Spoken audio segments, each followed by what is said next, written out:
She used to be so mean and terrifying. Recently, she's actually started listening to her team members' opinions and even cares about their welfare. She's truly a perfect boss. Of course, she has to be perfect. Otherwise, she might die. She didn't ask for much. Just being able to live this life freely was enough. Damn it, she actually transmigrated into a world where one wrong move. Gotta get her killed. Into the body of a villainess from a melodramatic drama. After finishing this, but her luggage was finally unpacked. From now on, this would be her home. It's so beautiful. Her hard days were finally over. She grew up in an orphanage with practically nothing, surviving on sheer willpower alone. To think she finally had a home of her own now. This is great, Hanjaya. That's enough for today. Let's order some takeout. She suddenly felt a sharp pain. Lately, her heart had been feeling tight and painful. It was making her uneasy. The takeout's here. The protagonist watched a drama while eating. She felt it was so melodramatic. If it were her, she wouldn't live like that, gritting their teeth and vowing to take the other's life. Just recklessly hitting people with cars or brandishing knives. But isn't that what makes melodramas fun? She really was cursing it, that while continuing to watch. Well, since she'd watched this far, she might as well see the finale. Suddenly, her expression changed. The female lead inside was looking at her. It looked like herself. What's going on? Her heart suddenly felt a sharp pain, as if it were about to shatter. Then she collapsed directly onto the floor. Her phone was within reach. She needed to call an ambulance, but her body wouldn't move. She couldn't accept it. How could she die like this? In an unknown place, her hand twitched slightly. She slowly woke up again. She didn't understand what was happening. Her head hurt badly. She thought she was in a hospital. Suddenly, someone was standing beside her. Their voice startled her, asking what it was this time, asking why she was staying home every day instead of going to the company. She was the vice president of Songwon Products. Didn't she know? The protagonist didn't even know who she was. But the woman shook her, saying she was faking it. She turned and left, telling Shin Sarah to behave. She had already called for Professor Kim. The protagonist was shocked. The name was so familiar. It was the name of the drama's villainess she had been watching. Shine Soha. Isn't that the villainess from the melodrama I was watching? But the face in the mirror was her own, and her forehead wasn't injured. Although it was her first time seeing this room, it felt incredibly familiar. Elsewhere, two people were discussing the protagonist. She had short-term memory loss due to a concussion. Her memories would naturally return over time. She had transmigrated, and she had transmigrated into the drama she was watching before she died. Into the body of the melodramatic drama's villain, Shin Sarah. Although she wanted to deny her current situation, Shin Sarah's memories were now flooding uncontrollably into her mind. Her mind was filled with memories of the villainous Shin Sarah from the drama, going crazy, doing evil deeds, and threatening the female lead. According to these memories, the point in time I've transmigrated to is after she has already committed many evil acts, which means the future plot development is that the wicked villainous Shin Sarah gets struck back by the male lead who is deeply in love with the female lead, and ultimately meets her death. This truly is a melodramatic drama. She had to escape. She just had to step through that door. She had started from the very bottom and fought desperately to survive. She didn't want to live the life of a villainess anymore. Suddenly, someone grabbed her wrist, asking her where she was going. It's Lee R.A.Woon. Why did she have to run into him just as she was planning to escape? This man is named Lee R.A.Woon, one of the three male leads in the drama. He is the illegitimate son of the late co-founder of Songwon Group, Chairman Young. After his mother, with whom he lived, also passed away, he came to Songwon disheartened. Unexpectedly, Chairman Shin saw the likeness of the late Chairman Young in him and decided to sponsor him. Shin Sarah, the legitimate heir of Songwon Group, could not accept this. How could someone like him become the vice president? Shin Sarah wanted to take back everything that belonged to her, even if it meant taking his life. And so, Shin Sarah and Lee R.A.Woon hated each other, determined to fight to the death. He met the female lead, who shared a similar fate, and fell deeply in love. Just as Shin Sarah's torment of the female lead intensified to an unbearable point, he finally decided to make his move. After that, Lee R.A.Woon instigated someone to fake a car accident to kill Shin Sarah. She didn't want to die like that. She had to find a way to get out of this now. The protagonist said she would give up everything. He was the one who cleaned up her messes. He was the one who managed things behind the chairman. So he wouldn't let her continue to act crazy. Being provoked for no reason, the protagonist couldn't take it anymore. She headbutted him directly, telling him to let go. He just doesn't understand plain language. The protagonist said she was leaving this house forever, so he couldn't control her anymore. Suddenly, her heart ached. She collapsed again. The protagonist woke up in bed once more, wanting to cry, but having no tears. Why is this happening? After the checkup, the doctor just said she had no particular symptoms and the heart pain was psychological. After returning, the protagonist felt extremely frustrated. It was suffocating. Her mother reminded her to thank Lee Arewoon. He was the one who carried her back to her room after she fainted. The protagonist suggested sending her somewhere far away to recuperate, but her mother didn't believe her, thinking she was stirring up trouble again. After all, from becoming vice president to getting engaged to her son-in-law Cha, she had caused a lot of trouble. Cha Jae-yeon is another male lead in this drama. He is also Shin Sera's fiancé.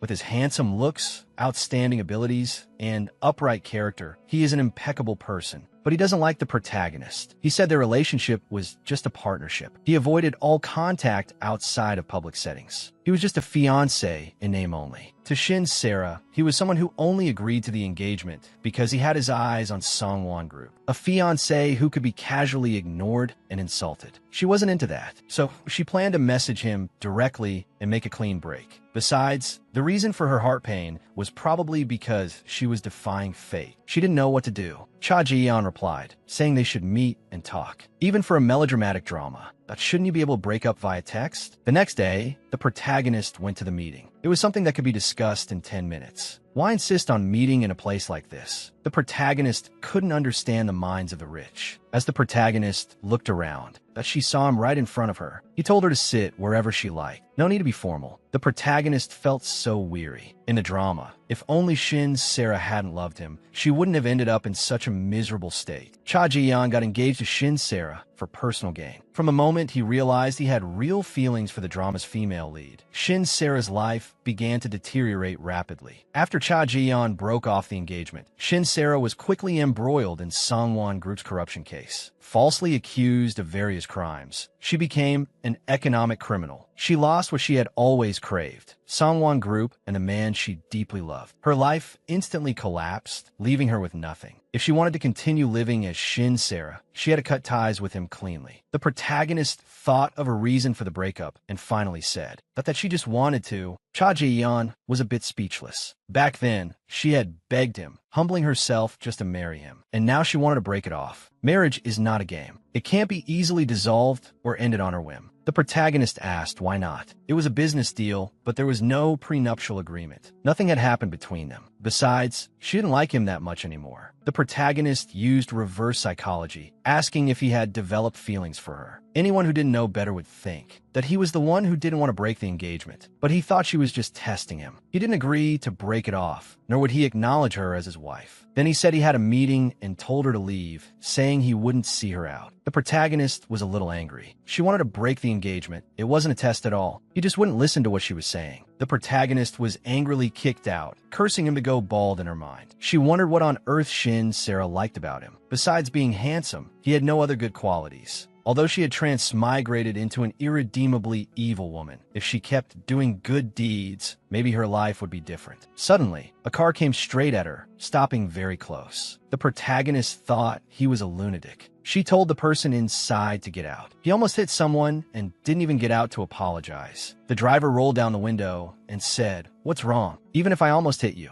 that you're fine, aren't you?" The protagonist was shocked to hear this. He said if she wanted compensation for emotional distress, she should contact his lawyer. After hearing that, the protagonist kicked his car and threw the car at his face. "If you want compensation first, contact this number. An eye for an eye." Today, she let him know what it means to mess with the wrong person. After venting her anger, she suddenly felt embarrassed. She had to get out of here quickly. He looked at the card and fell into thought. Sungwon Products, Shin Sera. The next day, starting today, she would have to work as the vice president in a place like this. How many floors does this building have? It's Lee Arewoon. She remembered her mother's words to thank him. So the protagonist walked over and thanked him, and about hurting him last night. But Lee Arewoon told her not to play tricks. There were security cameras in the yard. He told her not to get any ideas. He just couldn't leave her lying there. If she thought she could use such a trivial matter as an excuse to pick a fight, she could forget it. The protagonist protagonist felt helpless. It seemed there was still a lot of room for improvement. She finally understood. She was being isolated at the company. The secretary didn't dare to look her in the eye. Whether it was business reports or meeting details, nothing was communicated to her. Everywhere she went, people were talking about her behind her back. Though if she were in their shoes, she'd do the same. But to gossip about her like this, were they that idle? Chief Beck said that as the vice president holding a key position, it was inevitable that people would pay attention to her. That's probably why this was happening. Chief Beck is Chairman Shin's closest chief secretary. For him to approach her and talk, he probably wanted to warn her to keep a low profile at the company. A visitor was approaching from a distance. The person came without an appointment. The protagonist felt there was no need to turn him away. But after actually seeing the person, she regretted it. She already regretted it. He came based on the business card she gave him. The protagonist's expression turned cold. If it was about the car door fee, he could just talk to her secretary. He said he was just here to see her. He happened to have some business, so he dropped by to see her, the vice president. He handed her a business card. His name was written on it, CO Young-won. This man, driven solely by curiosity and desire,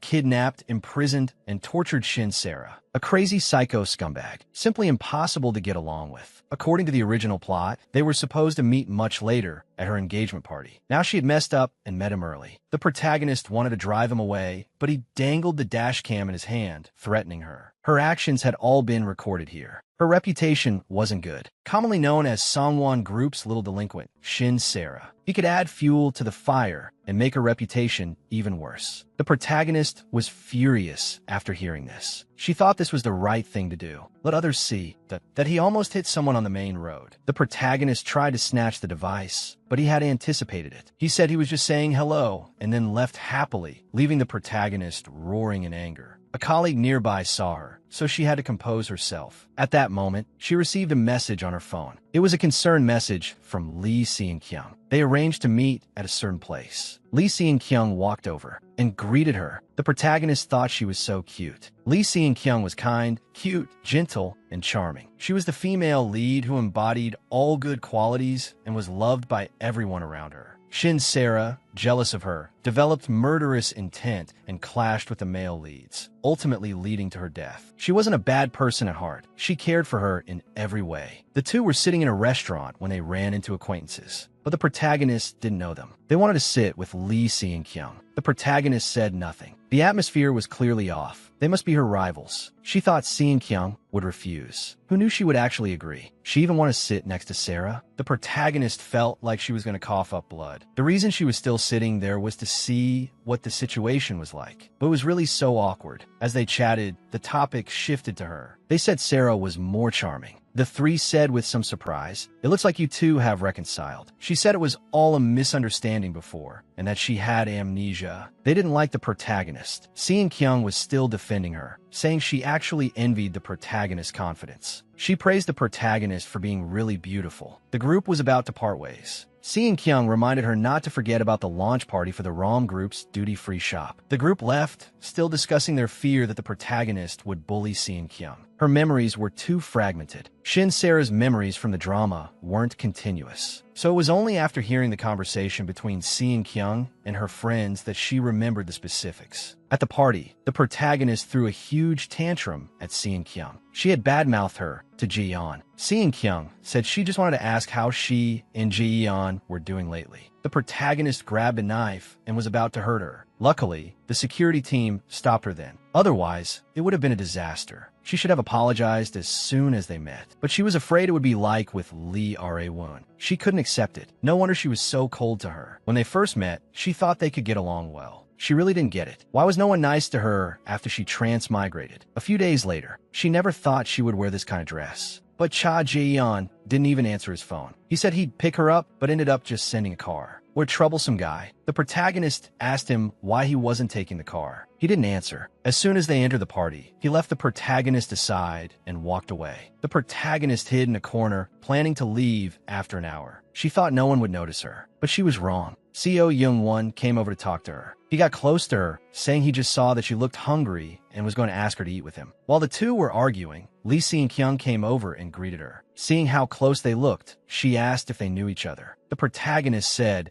They had only met at a business meeting. A brief encounter counted as being acquainted. Then she made an excuse and left. Lee Seon-kyung put her arm around his shoulder and asked what they were talking about. He replied, "Nothing, just saying hello." She almost got dragged into it. They were going to get engaged soon, according to the plot. What bad luck that the protagonist saw what just happened. But when she looked up, she saw Lee Rae-woon. They made brief eye contact before he looked away. She felt out of place at this party because she wasn't originally a rich heiress. It felt like no one accepted her. It felt so surreal. Did the Shin Sarah in the drama feel this way too? No matter what role she played, she was never accepted. Maybe that's why she gave up on this role and disappeared. Just as the protagonist was about to leave, someone targeted her. He grabbed her hair and threw her to the ground, punching and kicking her, saying it was because of her that his family's young son ended up like this. Seo Young-won noticed the commotion. Finally, the man was dragged away by security, still cursing the protagonist. The protagonist was in a sorry state. Cha Jian noticed her, thinking she was so much trouble. Someone rushed over, a step ahead of him. Lee Seon-kyung apologized to her. She was the one who let the man in. She didn't know this would happen. The protagonist looked up at her, then ran off. In truth, the protagonist hated herself. She actually had the thought of just getting through it peacefully, to escape this situation. Chief Beck actually came and told her to get in the car quickly. He wanted to take her to the hospital, but she wanted to go home now. Then, she wanted to investigate the man who held a grudge against her. Chief Beck said, "Do you really not remember? You were under a lot of work pressure before and were very strict with the security company staff. Although, that employee developed depression due to work,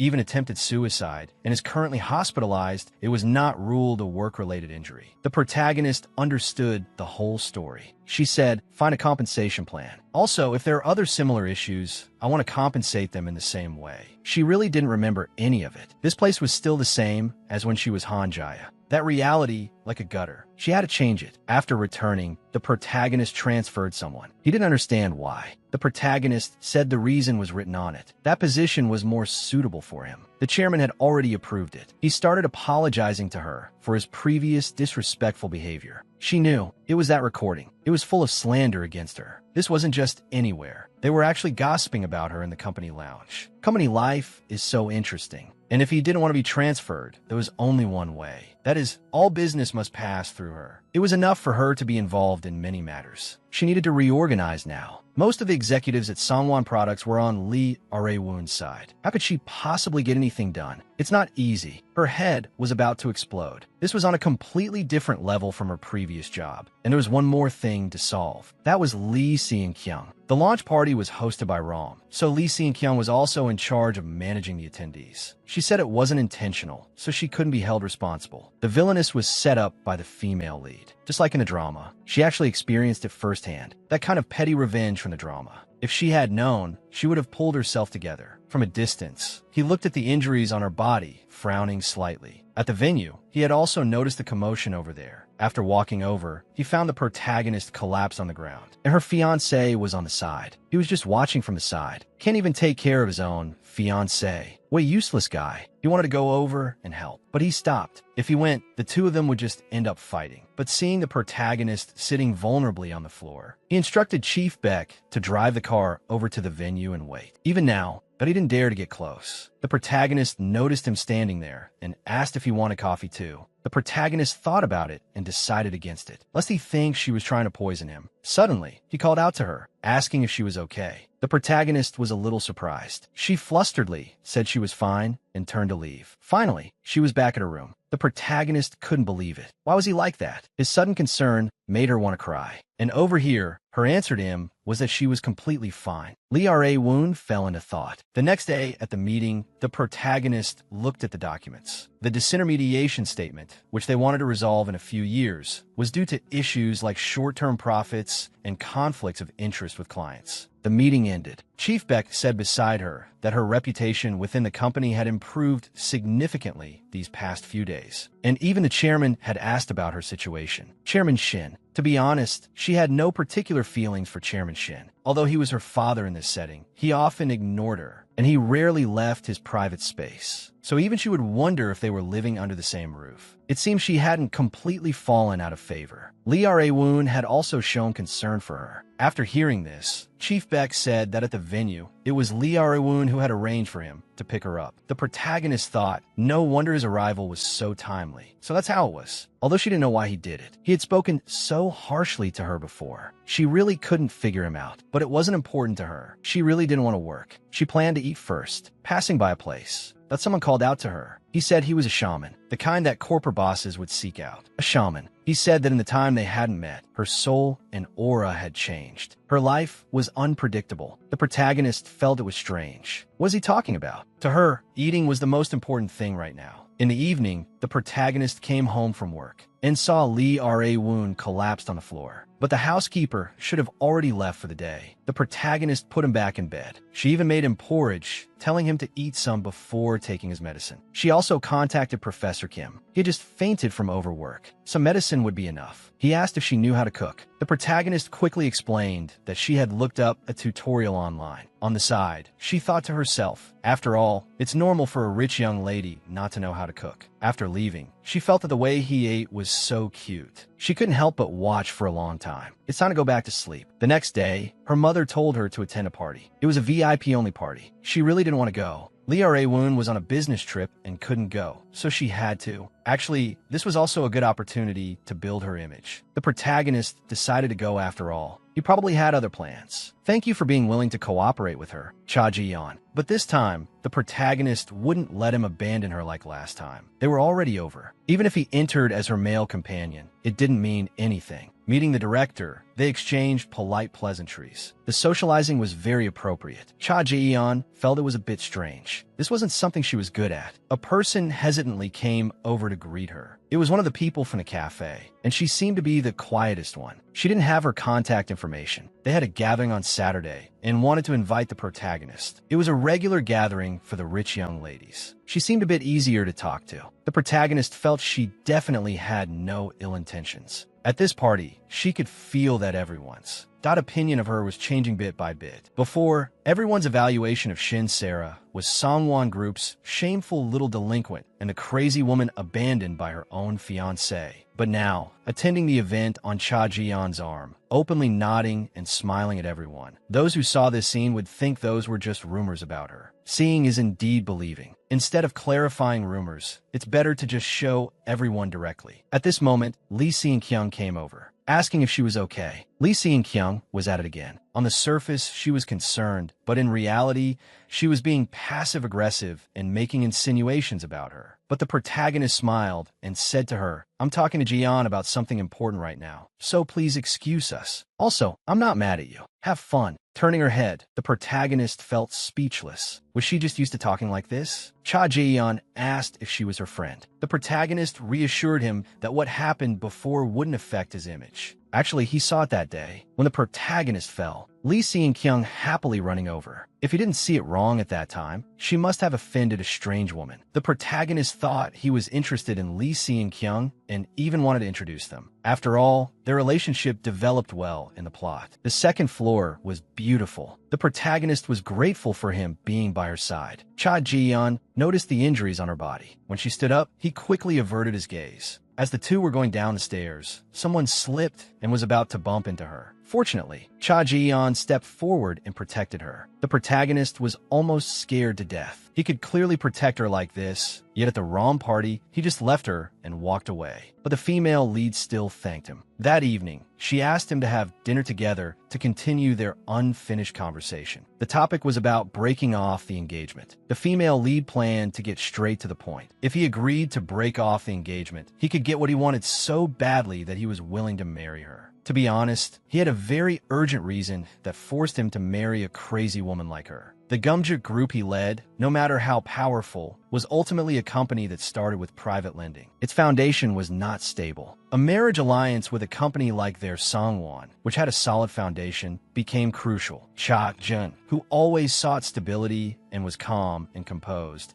founded Lumit to solidify his position as the heir to his group. The female lead had a proposal. She would transfer about 20 of her group's subsidiaries' logistics business to his Lumit. This could be considered a good breakup gift. It was indeed good, but from a realistic perspective, it was wishful thinking. After all, the female lead was a daughter who was not valued at all, which was why she was sold on the marriage market. The female lead said nonchalantly that Songwon's audit team would soon conduct an internal fair trade inspection. The audit team reported directly to the chairman, so even Lee Arawoon couldn't touch them. After the inspection, the company would hold a large-scale bidding. If he agreed to her proposal, she would definitely give her full support to Lumit. He wouldn't have to marry a woman he disliked, and he could secure his position as the heir. Wasn't this a deal with no downsides? He didn't understand why the female lead had changed her mind. The female lead simply said that she no longer liked him. After all, his past behavior, his inconsiderate attitude, and his rude words and actions, she hated all of it. Now she had no good feelings for him at all. After saying this, the female lead felt so refreshed. On Saturday, the female lead went to the gathering as promised. If it were a gathering of friends, she would have liked this kind of relaxed atmosphere. She took a quick look around. It seemed like she was meeting some people here for the first time, and she didn't seem to know others very well. Lee Seon-kyung was also there.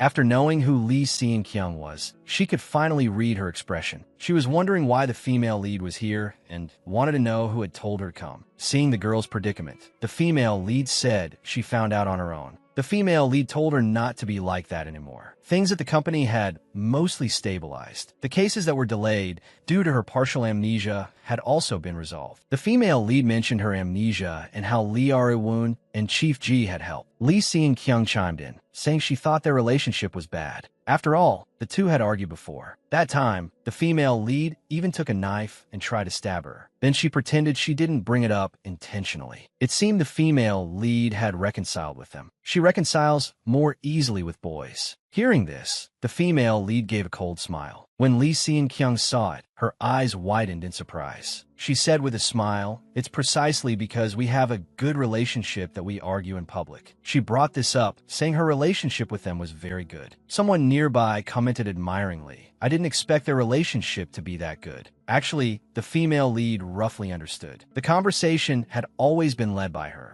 Therefore, she was the one who had ruined Shin Sera's reputation and then deliberately stirred up trouble. But it was time to stop. Their behavior was making the female lead feel very tired. Let's not always talk about me. Let's talk about Lee Seon-kyung. After all, at the banquet, Lee Seon-kyung and Seo Young-won seemed very close. That person must be her boyfriend, right? After a long silence, Lee Seon-kyung said that he was engaged to her. He was her fiancé, not her boyfriend. She said she was flustered that her private life was being exposed. The others quickly apologized. She said it was fine, but also labeled the female lead as being tactless. After returning, the female lead felt exhausted. She had gone to the party just to expand her social circle and change her image. She didn't expect it to turn into a verbal spat with Lee Seon-kyung. However, the party seemed quite interesting. As Shin Sera, she had made her first so-called friends. She just drank too much red wine and almost fell down the stairs. Lee Arawoon had just come out, where he saw the female lead, a drunken mess, lying on the stairs. She was completely intoxicated. He helped the female lead back to her room. The female lead was still mumbling. He's always the favored one. He placed her on the bed, but who knew the female lead would pull him over, causing him to almost fall on top of her. The female lead asked if he was close with Lee Seon-kyung, since she kept saying she knew him at the banquet. Lee Arawoon said he had only met her a few times. The female lead said, "Why does Lee Seon-kyung pretend to know him so well? I'm the one who knows him better." Lee Arawoon didn't understand what the female lead meant. When he tried to ask again, she was already asleep. The female lead received a new subordinate. From now on, she would be in her care. Section Chief Lee Ji-young. Great, she finally had her own confidant. From now on, the real work would begin. The pressure might be immense later on. Just as the female lead was about to have some coffee, an uninvited guest arrived. Seo Young-won's very existence was like a ticking time bomb. The female lead had been avoiding him recently. Faced with his words of concern, the female lead didn't want to get involved with him and planned to leave the troublesome spot immediately. Unexpectedly, he put his hand on her shoulder and asked why she was avoiding him. The female lead shook off his hand and asked what on earth he wanted. "The car door repair fee. Didn't I contact you through my secretary last time?" Who knew he would actually say he liked her and want to date her? The female lead had a headache. She told him she was already engaged, and he was also an engaged man. "You should refrain from doing things that would cause us both to lose face." Give up this idea, director Seo Young-won. However, he himself didn't even know. when he had gotten engaged to Lee Seung-kyung. After returning, the female lead said, "This place is so high class. I'm glad I came." Not long ago, the female lead asked Lee Ra-woon if he wanted to have lunch together. Others in the company saw this and were shocked. The arch-rivals were going to eat together. Lee Ra-woon fell into deep thought. Did she used to like eating this kind of food? It seemed her taste had also changed after her amnesia. The Shin Sera before the amnesia. He said he was very surprised, and sitting face to face with her like this, eating together, was strange in itself. Lee Ra-woon recalled the old days. As a child, he would come home to find the house in a mess. He said he went to a part-time job, but his mother didn't believe him. She thought Lee Ra-woon was too young. Who would hire him? Was he just like his father, trying to abandon her? She smashed a bottle and said if it weren't for him, her life wouldn't have turned out this way. Hearing this, Lee Ra-woon ran back to his room. He locked himself in his room, no longer listening to his mother shouting outside. His mother passed away, leaving him a letter. It said that his biological father was actually Chairman Young Il-tae of Sangwon Group and told him to take back what was rightfully his. He could only remain there, grieving. One day, Chairman Shin heard about his background. Seeing that he indeed resembled Young Il-tae, he adopted him. The chairman of Sangwon Group was very kind to him. It was his first time riding in a car like this and meeting Chairman Shin's family. All of this completely changed his life. He's Chairman Young's son? The female lead's mother was shocked, bringing back the dead Chairman Young's son to raise. She didn't understand why he had to bring him back. There were plenty of empty houses outside, yet he insisted on having him live with their daughter. That illegitimate son, right after his mother conveniently died, he immediately ran to the company to find him. He must be trying to get something. The female lead's mother's expression changed. He doesn't still think Chairman Young. Chairman Shin cut her off. "I've already decided. Don't make a scene in front of the children. I already consider him my own son." At the dinner table, they talked about Lee Ra-woon. They said he was a good student and that she could ask him any academic questions. The chairman told the female Lee to learn well from him. She found it difficult, saying she only inherited her mother's good looks. Her mother was angry when she heard that. Lee Ra-woon often felt that he didn't fit in with his family. Chairman Shin's home was completely different from his own. This place wasn't for him, but he still wanted to stay here. To keep living here, he had to become the kind of person who wouldn't seem out of place with the chairman's family, someone qualified to stand by their side, a person of high caliber. So he studied hard and eventually passed the company's interview.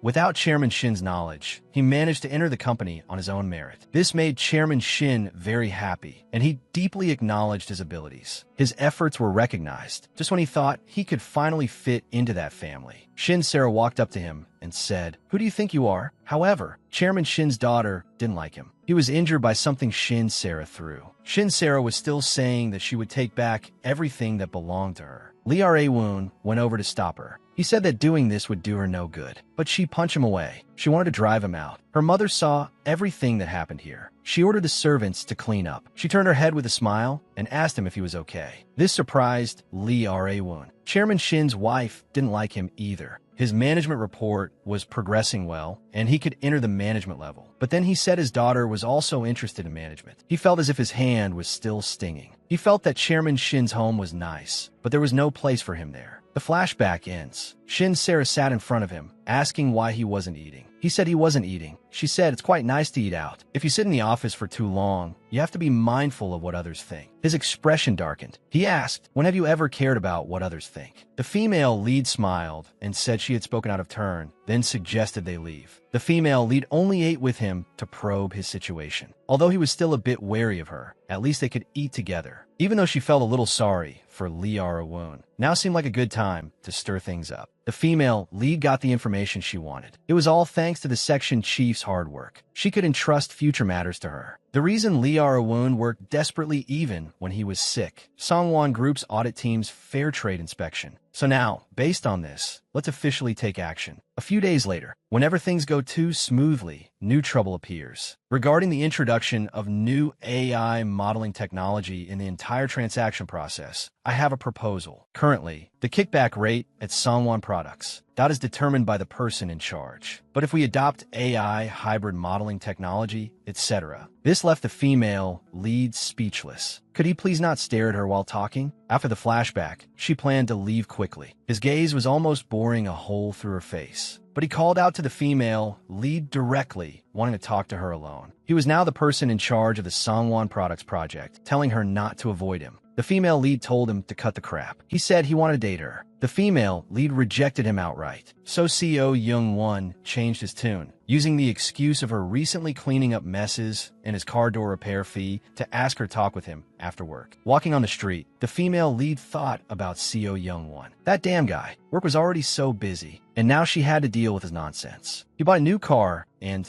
said he wanted to take her for a drive, and then he would give her the dash cam footage. He said he was taking her to a good place. There was a restaurant on the observation deck, and since it was a weekday, it wasn't crowded. It looked like it was just the two of them. The female lead was going crazy. Why was it that every time she tried to live her life, someone had to be nosy? The female lead loudly voiced her inner thoughts. She just shouted them out. After shouting, she felt so relieved. Seo Young-won was completely stunned. The female lead had already gotten the dashcam footage. She said there was a restaurant here, and she would treat him to a meal, and then they would cut ties for good. He found it really interesting. How could he possibly give up? When ordering, the female lead didn't let him drink alcohol and ordered 2 glasses of water since he had to drive. This was the last time she would eat with him, and she wouldn't see him again after this. But he muttered, "If something like this happens again, will you see me?" Of course, the female lead didn't hear clearly what he was saying. Actually, thanks to him, she had an interesting time. She also found a nice restaurant and vented her emotions. Seo Young-won said, "You're really rude." Although he had sensed it when she kicked the car door, he was still a bit surprised. Hearing this, the female lead felt a little embarrassed. Actually, she couldn't stand her own personality either, because sometimes she could be very impulsive. After finishing their meal, the two planned to head back. On the way, they ran into Lee Seon-kyung. She had come over after seeing a message from a friend. She was shocked to see the two of them together. The female lead was very annoyed. Why did it feel like she was caught cheating? She said they weren't. But Seo Young-won stirred up trouble, saying that she was right. Lee Seon-kyung said, "How could you do this to me?" The female lead was truly speechless. Why was this kind of cliché drama happening to her? Seo Young-won was beside her, saying, "Lee Seon-kyung, why are you being like this? We don't have any relationship." The female lead was trapped in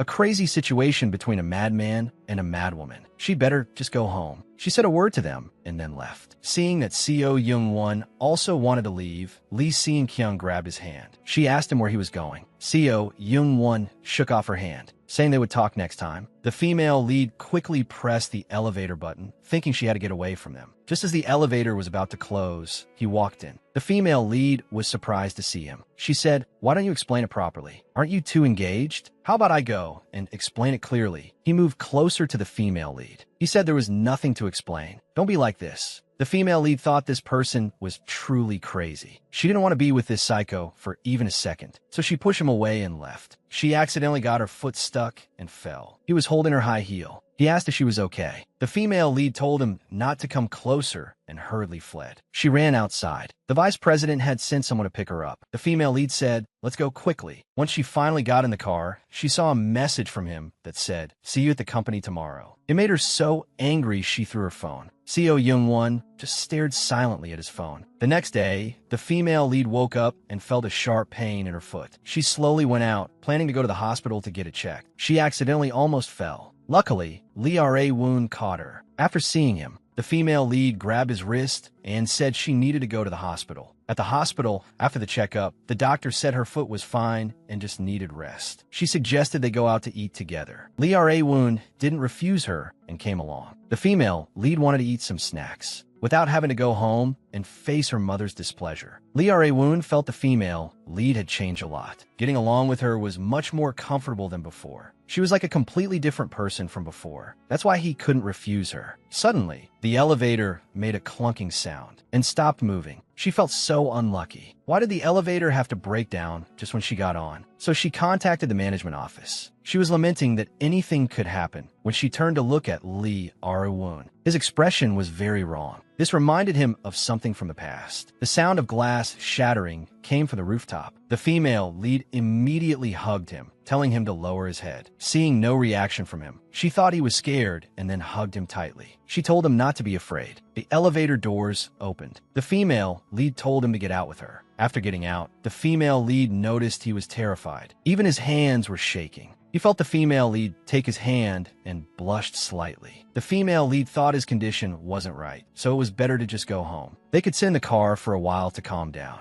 Lee Ra-woon agreed, thinking that the current Shin Sera was a completely different person from before. At night, Lee Si-kyung couldn't sleep. The scene of the female lead and Seo Young-won together was in her mind. All this time, there had never been any problems, but this time was different. Previously at the banquet, Lee Si-kyung had warned Seo Young-won he couldn't get too close to Sarah. She already had a fiancé and might be using him to make her fiancé jealous, since they might be having problems. But Seo Young-won said if they were having problems, they might break off the engagement. This surprised Lee Si-kyung. What did he mean by that? He turned to look aside and said something had happened over there. She had to go check, since she was the host of this party. Walking on the road, she felt that nothing had changed. Sarah was still her kind friend. She just had to maintain it, treat her as a friend. Even if she hurt her or threw a tantrum at her, it was okay. Because they were friends, she could understand her. But that was going a bit too far. She went downstairs and called for her mom. She hugged her mother and said, "Let's go see the teacher." This is the information he wanted. He thought Vice President Lee Ra-woon had changed his mind. Is this the powerful information that can be used in the succession battle? Powerful information? This is also information detrimental to Vice President Shin Sera. After all, she is a threat. Information that can bring down Shin Sera. Information very disadvantageous to her. In his mind, the female lead's happy smile appeared. After opening the file, he was shocked to discover Shin Sera was not Chairman Shin's biological daughter. This file was eventually placed in a hidden compartment in the car. He was about to drive away when a new car pulled up beside him. A new visitor had arrived. After opening the door, he found they were rare guests. The madam and the young lady had both come. They exchanged some pleasantries. The madam gave him a gift. It was a turtle made of pure gold. Lee Si-kyung wanted a few talismans. He agreed. He finally saw the two of them off. He felt things were getting troublesome. Chairman Shin was not what he used to be. Only if Lee Ra-woon took over Songwon soon would his future be bright. That guy was full of rage just a few months ago, eager to find a way to bring Shin Sera down immediately. Suddenly, overnight, he lost all his fighting spirit. He decided to keep this file safe and think about when to use it. And now there was that little girl, Lee Si-kyung. These subtle changes were all related to Shin Sera.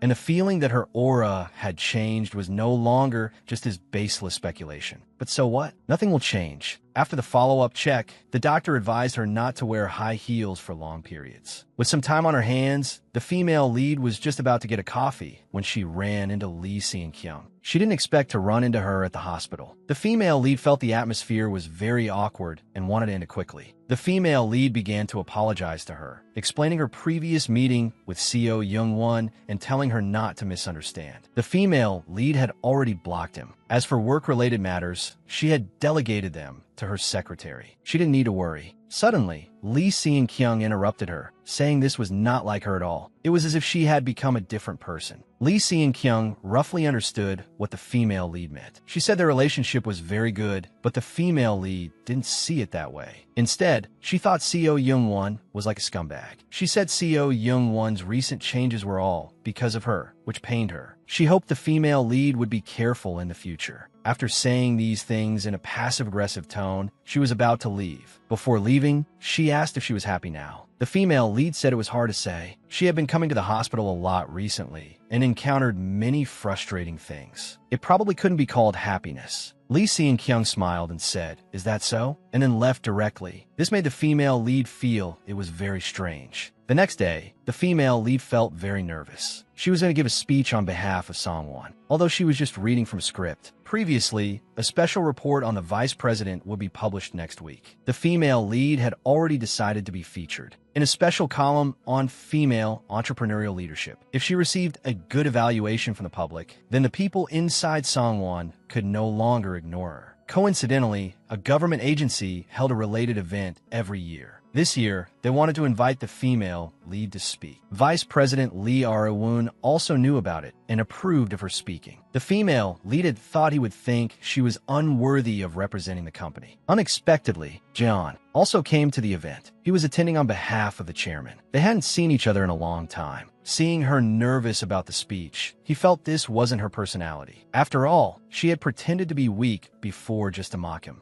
Their friendly conversation was all seen by Lee Arewoon. He just watched silently from a distance. Soon, the female lead stood on stage and began her speech, looking confident. Who would have thought she was so nervous off stage? It finally ended smoothly. The female lead asked if she had stuttered anywhere. Lee Arewoon said she did very well. This reassured the female lead. At this moment, Cha Ji-yeon came over to her. The two huddled together, whispering. To maintain their superficial relationship, they should stay together during this conference. The female lead turned to Lee Arewoon and told him to go home first and that he didn't need to have the driver pick her up. For some reason, seeing their retreating figures, Lee Arewoon felt very annoyed. The two went for a walk in the park together. She thought the flowers here were blooming beautifully. Cha Ji-yeon looked at the female lead before him, finding it hard to believe. This confident and cheerful woman, was she really Shin Sarah? Could a person really change this much? At this moment, the female lead touched a butterfly. This shocked him. Shin Sarah used to hate those things the most. She found them disgusting. Shine sera clearly à tête bug.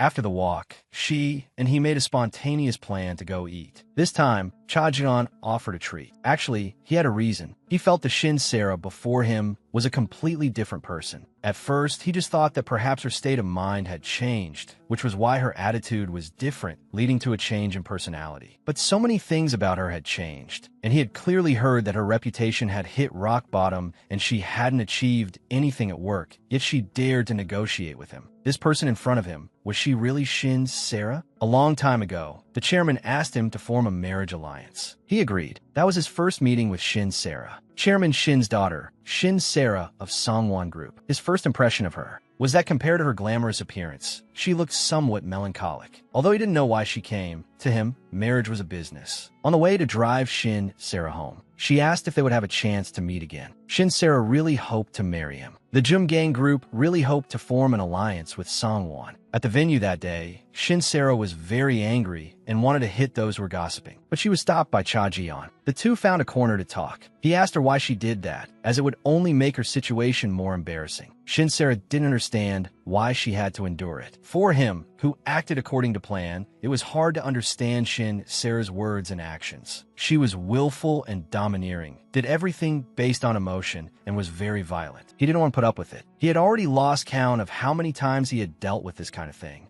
And they were eating. A teacup wobbled, about to fall on the female lead. Splash. She got splashed in the face. She wouldn't tolerate it and grabbed his collar directly. Back in the car, he wanted to keep his distance from her. She was shocked. What did he mean by that? He said he couldn't get along with her anymore and that they should keep their distance. Shin Sarah was heartbroken to hear this. She liked him a lot, and all she did was hit those who gossiped about him. She couldn't stand by and watch others speak ill of him. And just now, hot water was splashed on her face. He didn't ask if she was okay, only thinking of himself. Although they were engaged, he thought Shin Sarah was a nuisance. Their relationship ended just like that. That's how it should have been. But the Shin Sarah before him now, who on earth was she? She finished her meal and asked him why he had invited her. It turned out he wanted to invite her to attend next month's Jumgang Group's founding party. After he said it, he couldn't believe he had personally extended such an invitation to Shin Sarah. She was also a bit surprised and asked if this had to do with them breaking off their engagement. He said yes. Although they pretended to be on good terms, the public still didn't believe it. They could use this opportunity to put on a good show. She and Cha Ji-yeon had drawn up a very detailed contract to dissolve their engagement. Before breaking it off, they had to ensure no losses for either side. They had also agreed on the reason for the breakup. It was best to say they separated due to irreconcilable differences. Thinking about how she had given Cha Ji-yeon's company many orders and all the effort she put in just to break the engagement, she felt this contract wasn't fair. From her existing memories, she knew that the original Shin Sarah truly loved this man named Cha Ji-yeon. She thought to herself that even until the very end, Cha Ji-yeon never seemed to have accepted her feelings. They finished their discussion. He had one more question. Did she really not like him anymore? After all, she had always clung to him before. This sudden change in attitude made him feel a bit awkward. Her answer was that she didn't like him anymore. She said to just consider all this an emotional outburst. Although they got engaged for other reasons, they were clearly incompatible. And since the problems couldn't be solved, both sides should have ended it sooner. She analyzed the problem objectively. They simply lacked communication. One was just throwing tantrums, while the other wanted to solve the problem. Neither of them took good care of the other. but he didn't need to think too much about it. They were going to break up anyway. Suddenly, a customer spilled water all over her again. Cha Jae-yeon thought the previous incident would repeat itself, but she just said good-naturedly that she was fine and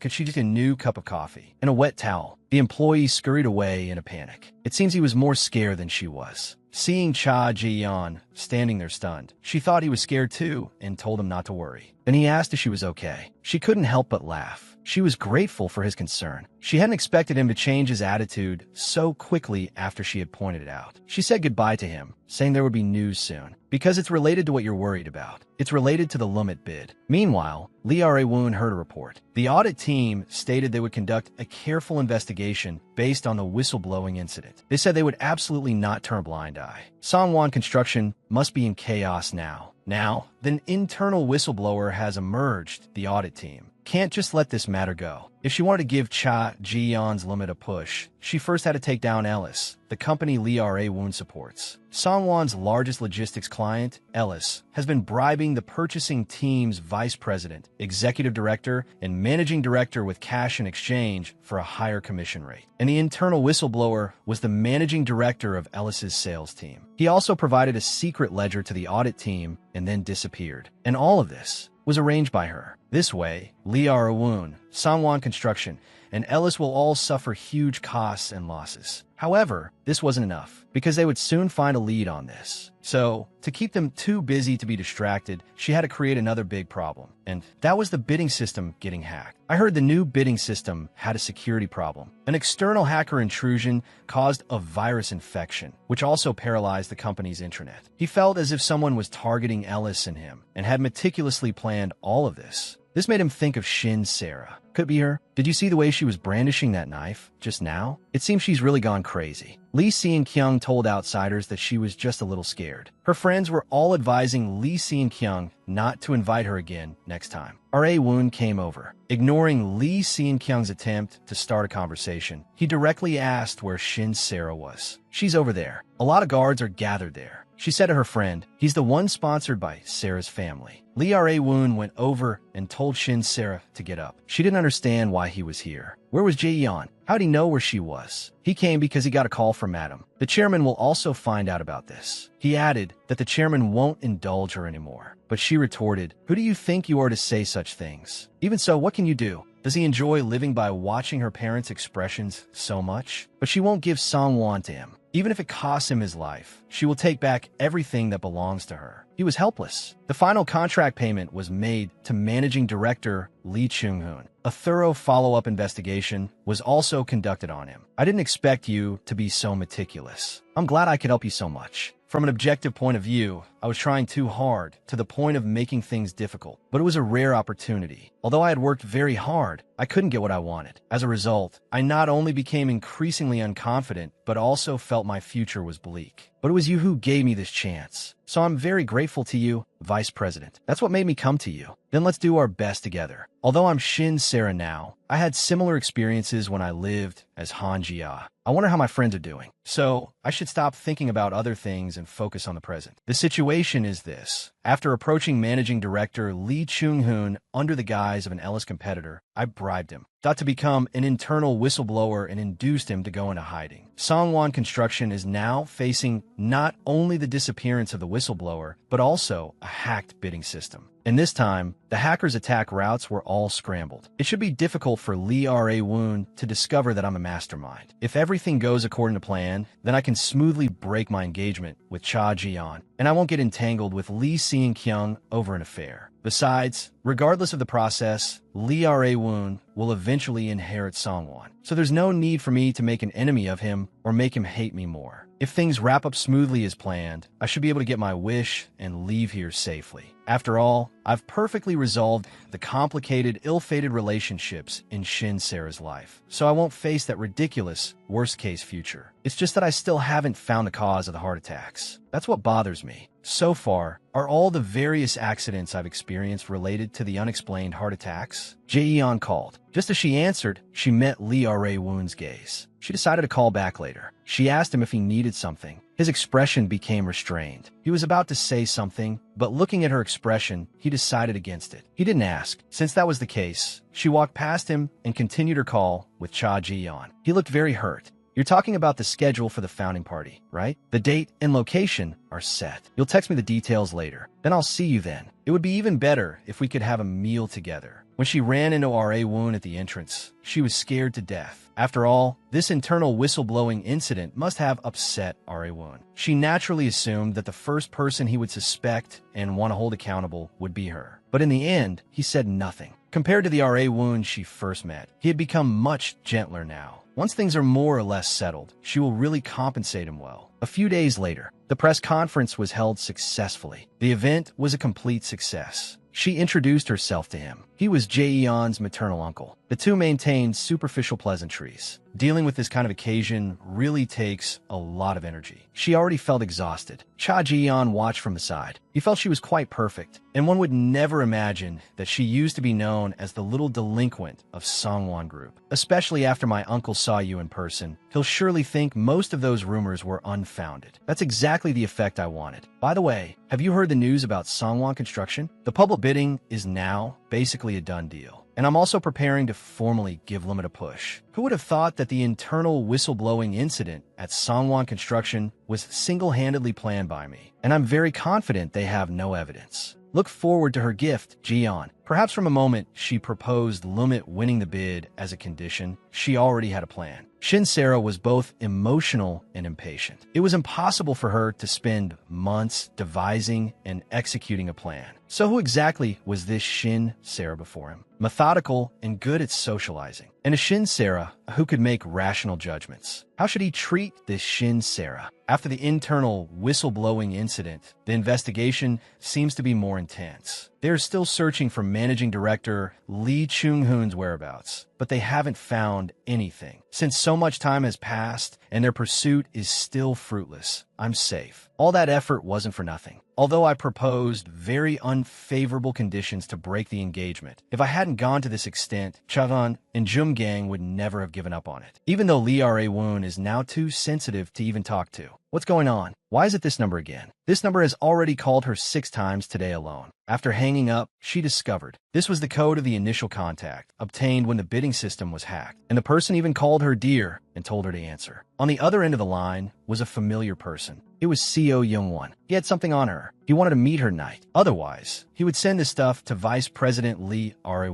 She could only agree. This was the result he wanted. Parents should teach their children how to survive. But his father first taught him how to seek death. Chairman, you must be very sad. I'm sorry for visiting only now. She can't keep thinking about her late husband forever. It's time to pull herself together. After all, she still has 3 young sons to take care of. Seeing Kyung, hurry and say hello. This is Chairman Yu. Young-won still didn't speak, but now he wouldn't avoid eye contact like before. He would also go out for walks. Actually, seeing Kyung specially prepared a bouquet to give to Young-won to help Young-won cheer up. So she went over to give him the flowers. I picked these. They're beautiful, but Young-won didn't really want to talk to her because he didn't want to answer. But they kept trying to talk to him, just like she was doing now. She said with a smile, "Then I won't talk. I'll just sit here." And her hand quietly rested on his. For Young-won, the world was a shade of gray. Welcome back, Young-won. Now that you're back in the country, get some good rest. He just lived aimlessly like this. Can I only live like this? Am I really alive? For no reason, he gripped the steering wheel. He didn't even know his destination. This kind of reckless, impulsive act. At a red light, he slammed on the accelerator. After stopping, he thought he had caused an accident. A rough voice came from beside him. When the car window rolled down, there was finally a light in his eyes. It was the first time he had seen someone so full of life. His mother heard he was in a car accident and was very worried. He finally found something he wanted to do. Whether it was her appearance, voice, tone, or actions, everything was full of vitality. A person full of passion for life. He wanted to stay by her side, but Shin Sarah was not happy to see him, and he was holding his trump card. Because of this bidding system hacking incident, their company, Sinanake, also had to take responsibility. So he was in charge of the follow-up work. He found these. Although it was tedious, As long as you compare the code used in the opponent's attack with the malicious code information they have, you can track it through type analysis. But this suddenly raised a question for him. Only Vice President Lee Are-woon's side was suffering consecutive losses. Was it really just a coincidence? So, instead of going through Sinanake, he investigated privately. As a result, he quickly found the hacker. A little threat, and he confessed everything. She was shocked. He found out she was the mastermind by reverse tracking the hacker. Just him. He's an elite-level hacker. What's more, he's the head of her partner company, and she didn't even know. Going this far, what did he really want from her? Young-won made his demand. Keep meeting with me. Just like this. Answer when I call. Come out when I ask you to. Of course, it would be even better if you could break up with director Cha Ji-yeon. But she came over and rejected him directly. She only came to hear what demands he would make. Did you think I came to see this foolish side of you? Rather than being at your beck and call, I'd rather go to Lee Are-woon myself and confess everything. Do you think I'm a joke? Do you think I would have done all this without thinking it through? Whether she has to go to the chairman and Lee Are-woon to beg for forgiveness, or accept legal punishment, or resign and be kicked out of the family, she is willing to endure anything. But she will absolutely not see him again. He said, "That won't do," and touched her wrist. It made her skin crawl. Goosebumps rose all over. Why does he always use such methods to threaten people into forming relationships? Young-won didn't know any other way. He even asked her to teach him. She sat down helplessly and sighed. "I don't want to see you romantically. You need to be clear on that. But we can meet as business partners. I'll hire you. If you help me clean this up, I'll give you more money than the deposit for the last hacker." Young-won asked with a smile, "What if I can provide an extra service and make it impossible for Ellis to ever reverse track this? Learn to bargain so quickly? Then I'll give you a generous bonus. On top of that, I can also treat you to a meal." Young-won was very satisfied to hear that. It was finally over. She really wanted to go home. Judging from the poaching offer managing director Lee received, this incident was likely instigated by the competitor, Yujin. As for the bidding system hacking, with Sinanake's help, they traced it to a hacker group. This month, the systems of 3 companies were breached by that hacker group. This was not a satisfactory result for him. Continue tracking the hacker group. I'll report the results directly to Ellis. Since Shin Sarah's innocence has been proven, isn't that enough? But he felt that Shin Sarah was not only related to the bidding incident, but also seemed to be hiding something very important. Actually, she wanted to get together a few more times, but it was always hard to coordinate the schedules of all 8 of them. She still had time to see her friends. Hearing a positive reply, she felt a little relieved. But scrolling through their previous chats, she felt sad. It was always about if only she was with Sean Kyung too. No matter what they did, they would bring up Sean Kyung. Was she the only one who found Sean Kyung uncomfortable? What should she wear to the gathering? She looked up and saw Lee Are-woon. He asked her somewhat stiffly if she wanted a ride, if she hadn't called her driver yet. He was willing to give her a ride. Of course, she was grateful. It was just that it was awkward for the 2 of them to sit together. I heard it was the work of a hacker group that acts as corporate hunters. As for the internal whistleblower, Lee Chung-hoon, it seems he was instigated by the competitor, Yujin. He had thought it was her doing all along. Knowing he suspected her, she said that many people in the company also suspected her. As a result, she almost lost the trust of the management. She had made a lot of effort for this. Regardless of whether she would be suspected because of this incident, she would still choose to support Ji-yeon's limit. Lee Are-woon didn't say anything more. He didn't understand why she liked director Cha Ji-yeon so much. Was he asking because of that incident? The one where Ji-yeon wasn't by her side at the ROM party. Yes, the person who helped me back then wasn't Ji-yeon, but you. Lee Are-woon was a bit embarrassed, saying that Chief Ji had told him. She hadn't expressed her gratitude to him yet, so she said thank you. In any case, although Ji-yeon did neglect her, she could still only support him. After all, they were engaged. Director, there's a package for you. No sender's name. It was photos of Shin Sarah and Seo Young-won. This kind of trouble again. She had told him before, but they seemed a bit too passive in handling these issues. So he called Shin Sarah directly to meet. How should he start? Ask what this is about. Who is this person photographed with her? Is this something he can interfere in? I really don't get it. What does he really want to do? And what should he say after seeing Shin Sarah? She arrived quickly. She directly asked about the photos. So she glanced at the photos. You only received the photos, nothing else, right? No documents with demands or anything. Then the purpose of the person who sent you these photos was to tell you your fiancé is cheating. No matter how you look at it, these look like those kinds of photos. But it's not like that. I just grabbed his collar. How could a photo be taken from this angle? But I'm sorry for getting you involved in this for no reason. It's my fault for being careless. I'll handle it from here. However, unexpectedly, Cha Jeon grabbed her hand. She was shocked. Both of them were a bit stunned. He didn't know why he stopped her, but he had already found an excuse. He said he was willing to help her. I want to know who it is. Why are they going this far? He felt his attitude had been too passive. It's my fault, just like you said. She told him everything about her previous conversation with Seo Young-won. She thought it was all handled and didn't expect this problem to arise. If the person wanted to threaten someone, they should have sent them to me. Doing this is just to make you feel bad. Looking closely, the photos are all focused on me. They want to give you a bad impression of me. I'll arrange bodyguards for you.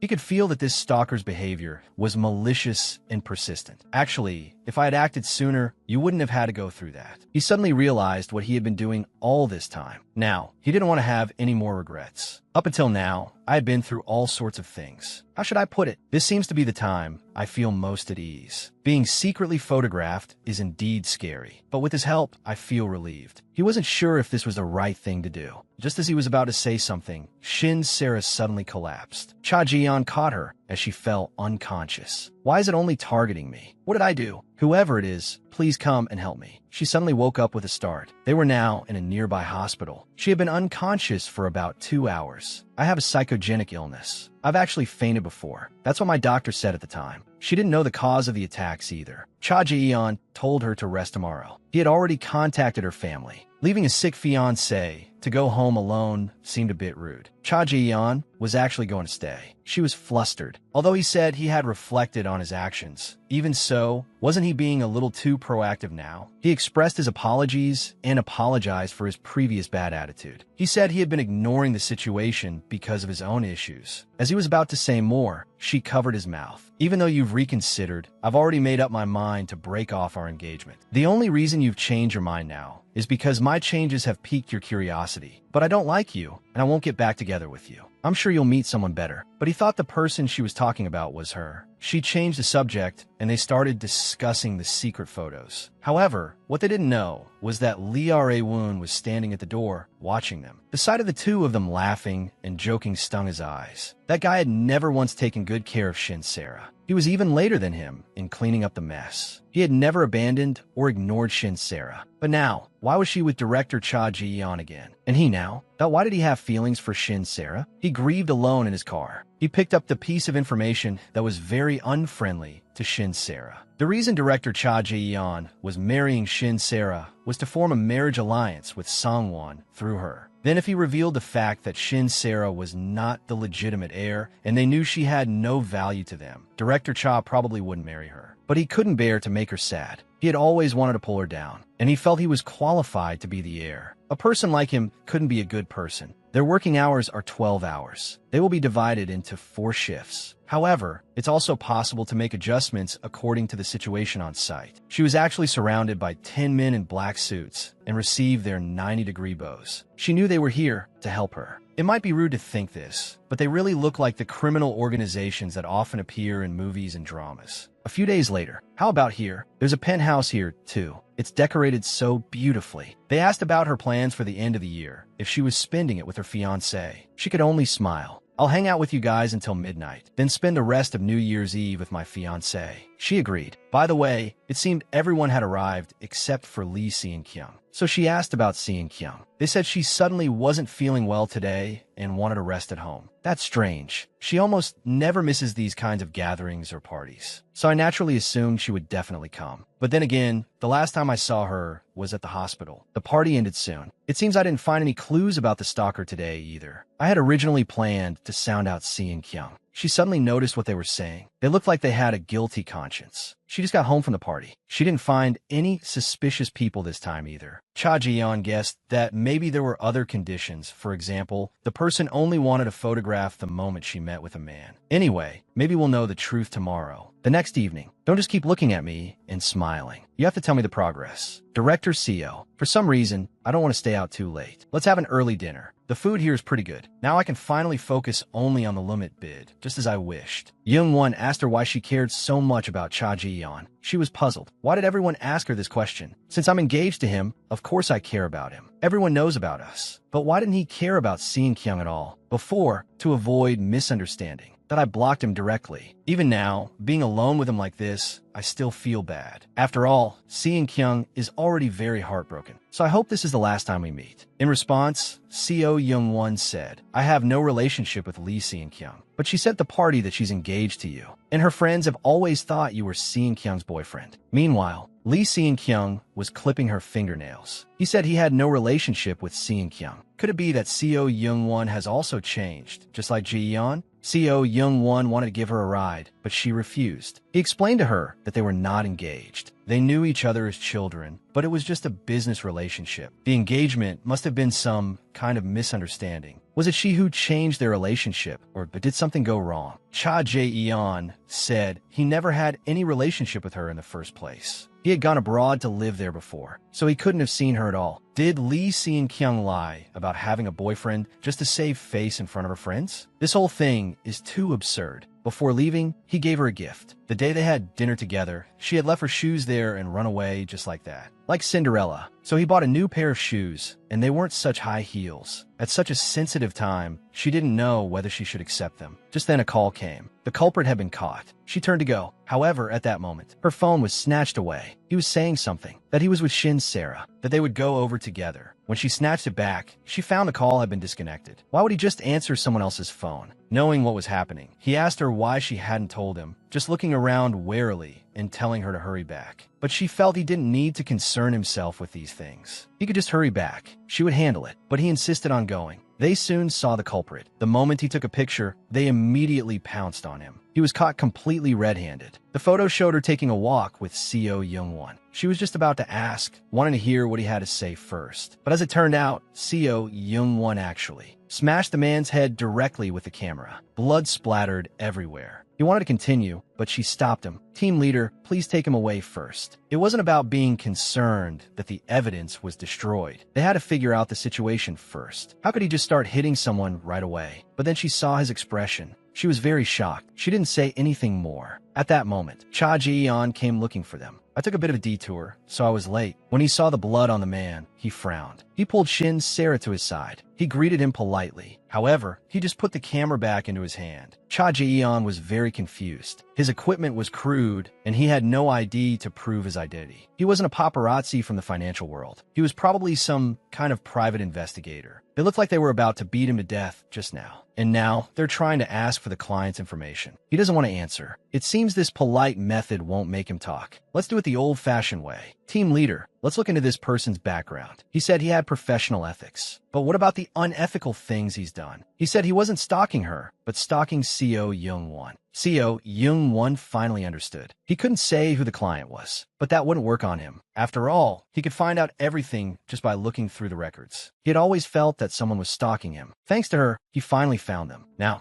this is no longer something she needs to worry about. Let's go. He would handle this matter. She agreed. The two of them were about to leave. She thought of something and turned back, saying that no matter how he handled this matter, that she hoped he would contact her after he handled it. When did Seon-kyung arrive? Hello, Chairman Yu. I brought flowers today, too. Now that Young-won Appa is back in the country, he should have sorted out his feelings, right? Can we tell him about that matter now? As for that matter, Chairman Yu intended to think about it more. Young-won said he has something he wants to do. I originally wanted him to continue resting, but I don't know what happened. Now, he not only goes to work properly, but also takes his medicine on time. It's been a long time since I've seen him so motivated. This period is very critical for Young-won, so it seems it's not a good time for you to be in a relationship with him. They said they'd be over soon, but they keep calling to rush me. It seems they can't wait. I'm sorry, Seon-kyung. I have to go now. At this moment, Seo Young-won called her. She was still very happy. She had a lot she wanted to say to him. He said he was at her door. She saw it with her own eyes. The scene of her fiancé cheating. Please investigate his every move for her. Seo Young-won had been waiting for her for a long time. They had always thought that he wanted to get engaged to Seon-kyung. Didn't he come back for the engagement? He had just opened his mouth. Madam Lee, I have something to say about this matter. She cut him off directly, pulled her mother, and said she wanted to talk to Seo Young-won alone. She showed a panic she had never shown before. The two of them left. Seon-kyung asked him why he did that. He said that her parents had the right to know what she had been doing outside, but she felt she had done nothing wrong. They would be engaged soon, because besides me, no one will like you. You only have me by your side. But he had never admitted they were engaged, and yet she had told everyone that they were already engaged. However, the truth was they had no relationship at all. Kyung didn't know why he had changed. She felt it was all Shin Sarah's fault. I don't know what she said to you, but she's just playing with you. I told everyone about the engagement because Sarah crossed the line first. It's all her fault for having a fiancé and still coveting you. She pushed all the blame onto Shin Sarah, then said she just wanted to protect him. He used to like her too. Even so, Kyung, because observing her behavior from the side was very interesting to him. But now it's not interesting at all. You hired someone to secretly photograph me. I came here to talk about this. The engagement is a secondary matter. But Kyung denied it, saying she did nothing. That's not the version I heard. I heard Sarah's fiancé also received these photos, and these photos caused a misunderstanding for Sarah and even made me look like a fool in front of her. And Director Cha made his entrance at the perfect moment, winning her favor. And I like Shin Sarah. I won't tell your parents about the secret photos. You'd better clean up your own mess. Why Shin Sarah? Her situation and mine. Why are they so different? It's not fair. Meanwhile, on the female protagonist side, the two of them met by the coffee machine. It was the weekend. He had some business to attend to.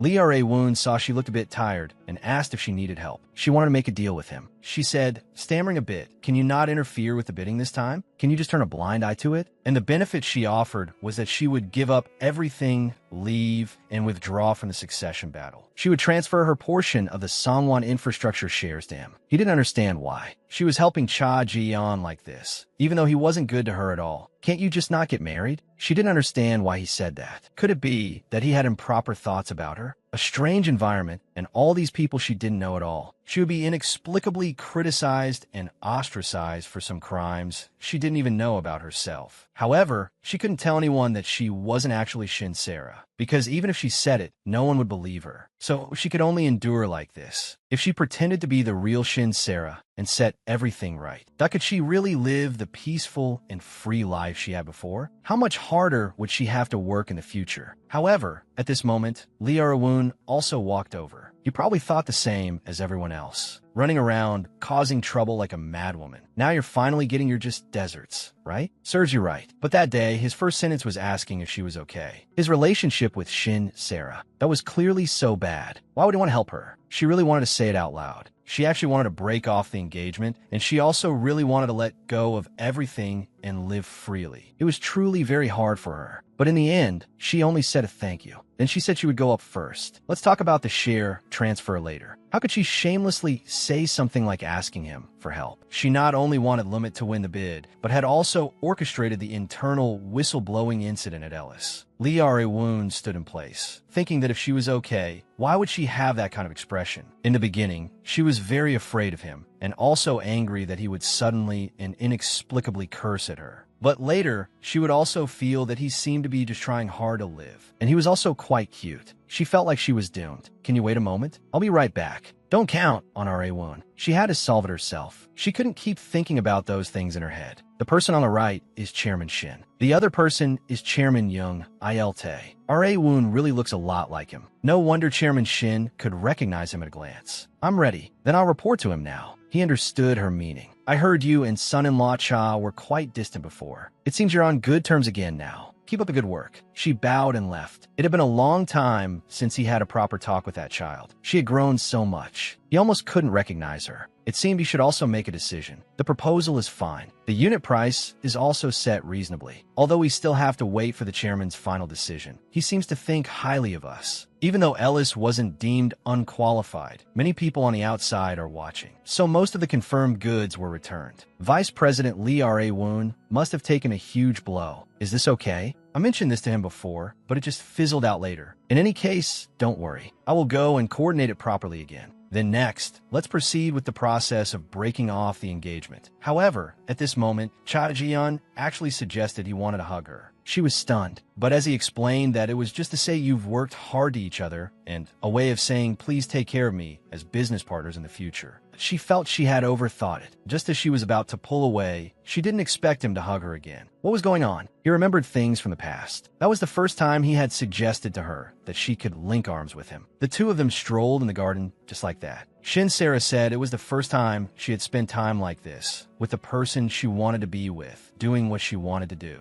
At that time, for him, this was just a matter arranged by their families, and he felt he hadn't done anything. Suddenly, she became very scared, saying it was too disgusting. A butterfly had flown over. She ran over and hugged him directly. He told Shin Sarah to calm down. She seemed to be very afraid of insects. Only after knowing the insect had flown away did she raise her head, very grateful for his help. He felt he hadn't done anything. Actually, all he had to do was stay by her side. It was all his fault for realizing it too late. That's how he lost Shin Sarah. He wanted to get in the car with her, very afraid she might faint on the way. After transmigrating, it was fortunate that she had them around, so she was able to avoid any major accidents. While she was lost in thought, she was suddenly grabbed by an old grandmother. She asked her how she had survived, and said her fate, how could it be so full of hardships? Cha Ji-yeon helped her by stopping the grandmother, allowing her to leave without worry. The old grandmother looked at her retreating back and said that something terrible would happen if she went on like that. It was already bad enough that there was another soul in her body. She's practically playing with her life like this. Another soul. He wanted to hear the old grandmother explain in detail. Knowing he was the girl's fiancé, she advised him to break things off with her as soon as possible. The bad luck on that girl was too powerful, so powerful that it would harm the people around her. Someone as unlucky as her could die, even from just falling down on the street. He suddenly remembered. He had always thought those incidents were disasters of Shin Sarah's own making, and had ignored the fact that she was hurt. The old grandmother didn't understand. She was supposed to die, but she had somehow lived until now. However, she could still die at any moment. But he didn't want to leave. Instead, he wanted to help her. If you're really that worried, then bring her to find me. I will tell you my address. What happened? Why did you come to find me yourself this time, miss? Things are not going smoothly. Youngwon Appa not only doesn't answer my calls, he won't even see me when I go to his house to find him. So please tell me a more proper place. Master, are you planning not to help me anymore? Are you not going to help me? If you abandon me, what am I supposed to do? My life is already ruined. Are you still going to turn a blind eye? If you don't help her, things will only get worse. Lee Si-kyung used death as a threat. Her teacher could only agree. This would be the last time he helped her. After getting a satisfactory promise, she left with a smile. Finally, she could sit down in peace. Shin Sarah was really too much. The thing she was going to do next. She hoped she wouldn't be too sad. She had no knowledge of wine, so even after looking at the labels, she didn't know the difference between them. The New Year's Eve party should be almost over by now. That's nice. She had wanted to go too. But because they asked that way, she had no choice but to not go in order to show that there were no problems between the two of them. Unexpectedly, at the corner, she happened to run into Lee Arawon. He looked at the wine in Shin Sarah's hand and thought of that car accident. The atmosphere between the two became heavy. At this moment, her mother walked over and saw Lee Arawon standing there. Shin Sarah had already hidden. Her mother was very puzzled. Wasn't her daughter just here? She shook her head at him, and he understood her meaning. He told her mother he didn't know, that he had also just gotten off work. What did she want to bother her about now? She had already reported the results cleanly. She came out. She didn't want to see her mother because she was afraid she would nag. With just the two of them, she invited him to drink red wine together. Because they would run into her mother downstairs, she suggested going to her room to drink. She had also bought a cake. After all, she had managed to live for another year. Of course, she had to celebrate it properly and treat herself. Lee Arawon always spent New Year's Eve alone. She smiled a little awkwardly. Although he always spent it alone, it was still nice to be able to spend it with her this year. The two of them happily toasted. Lee Arawon stared at his wine glass and began to space out. She thought he didn't like it and thought that she shouldn't have called him over. Then he drank again. She couldn't deny it. He was really cute. When they had lunch together before, he said that sitting face to face with her like this was very surprising and strange for him. Actually, she thought so too. She also felt it was strange to be together like this, but she quite liked it. However, just as she finished speaking, Lee Arawon said he had to go. Then he said he was a little drunk. She had originally wanted to use the wine to naturally bring up the matter of the share transfer again. It looked like she would have to find another chance. Just as she was about to close the door, he actually also said that he quite liked it. He even turned his head and said that he also liked the present, that they didn't have to fight. In an instant, both of their faces turned red. Then he strode away again. She could see that even his neck had turned red. Thank you for arranging the schedule. Happy New Year, Section Chief Lee. Although her goal at the beginning was to end the villainess's life and casually escape to a faraway place, but while dealing with these problems, she suddenly discovered that the relationships around her had improved, making her have the thought of wanting to continue. and last night he had a little to drink. Maybe he only said those things because he was drunk. How come she's been having such unrealistic thoughts lately? Cha Ji-yeon called. He wanted to ask if they could meet sometime soon. If possible, it would be best to meet during the day. The two agreed to meet this Sunday. Thinking about it now, that incident was really absurd. He had to properly convince Sarah. In a place they didn't know, someone was secretly observing them. An appointment to meet with Ji-yeon was added for Sunday. This week was really busy. She wondered how Seo Young-won was doing. So she called him, but the call didn't connect. She could only wait until the next time he came to the head office to ask him about the situation. Since the last New Year's Eve party, they had gained a new friend. Her name was Kyung-jin, and she was her classmate from middle school. That girl walked over, calling out to her. They hadn't seen each other in 10 years. Her changes were so great, she didn't recognize her. But she recognized her at a single glance. She said she had amnesia. She was very surprised. Soon, she smiled and said that it was okay, that it was understandable. She asked if it must have been hard for her. It's okay that you have amnesia. We can become friends all over again. She even introduced herself as her best friend. After all, they had become close very quickly before. These words sounded so familiar to her. She felt as if she had heard them somewhere before. She felt that only after Kyung-jin joined did this gathering feel complete. Today, that person didn't come either. Kyung-jin asked curiously who it was. When Sean Kyung was mentioned, everyone became very silent. Who knew that upon hearing this name, she actually knew her. And she even said the three of them were from the same middle school. They hadn't seen her in a very long time. They hadn't been able to contact her recently. They heard she got engaged. Kyung-jin said she was very sad. She didn't even attend her engagement ceremony. If one had to say, she was a bit more conspicuous than Lee Si-kyung. Then she should be able to remember things from when they were friends. Perhaps it was like last time. Because Shin Sarah didn't remember her middle school days, she, after transmigrating, also didn't remember. Then she went to the restroom. When she came back, two girls said they had something to say to her. They were actually apologizing to her because they had been gossiping about her before. She didn't know if she should forgive them, but she didn't want to complicate the relationship, so she said she was fine. She also expressed her gratitude that they took the initiative to approach her. After all, their courage in admitting their own mistakes was also precious. Actually, she also wanted to talk things out with Si-kyung.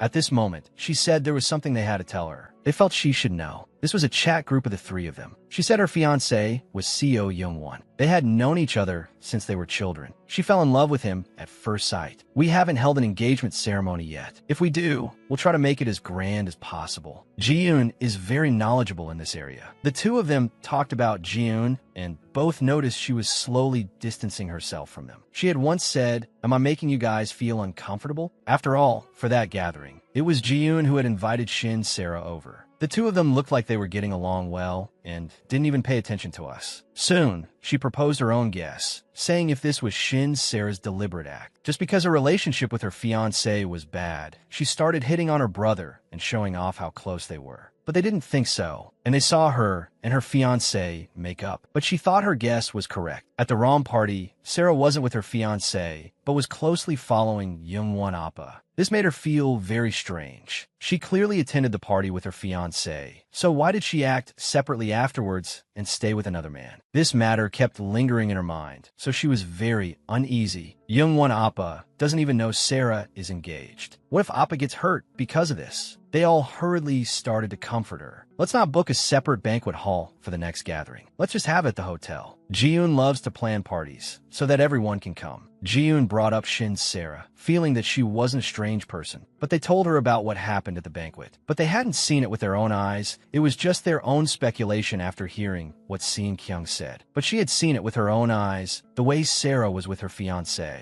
The two of them were not, as the rumors said, not that their relationship was terrible. On the contrary, they were still very polite to each other. And in her opinion, Lee Si-kyung was the one with the problem. She seemed more intent on provoking Sarah's fiancé. She was worried that they would misunderstand Sarah just by believing Si-kyung's one-sided story. However, at that moment, they actually saw Shin Sarah and Seo Young-won outside. They were actually together. This incident made them distrust Shin Sarah even more. They planned to tell Lee Si-kyung about this. but she felt this was Shin Sarah's private life, and she believed Shin Sarah. Because of their different opinions, she left directly. Lee Si and Kyung kept making them monitor Shin Sarah, and if they didn't reply to her messages, she would call them directly. After that, they couldn't take it anymore. She was also very surprised after reading it. Although she was very grateful that they apologized to her, she really didn't know how to get along with them in the future. On one hand, she felt it was fortunate that she found out what Lee Si and Kyung was like. But on the other hand, she felt even more mentally exhausted after knowing. While she was a loss, Kyung Jin ran over and hugged her, wanting to go on a date with her. The two of them sat together. She chatted with her about their middle school days and what their relationship was like. Although in front of everyone, she said the three of them were classmates, but she seemed to have been in the same school with them for less than a month. She transferred in the first semester of the third year. She attended for about a month. After that, she didn't come to school anymore. But only when the two of them were alone would she say that Lee Si and Kyung was really a psycho, a particularly annoying psycho. In middle school, Shin Sarah and Lee Ra-woon were playing together. That was their first meeting. She listened to her parents and came to greet them. Kyung Jin's self-introduction was always that she was Shin Sarah's best friend. But Lee Si and Kyung never even gave her a proper look. She only chatted with Shin Sarah alone. That transfer student is super clueless. We were talking and she suddenly cut in, and she's always putting on airs. But she's like that even in front of the teachers. No one asked her, but she suddenly said she was the daughter of the ROM group's chairman. And when Shin Sarah was playing with friends,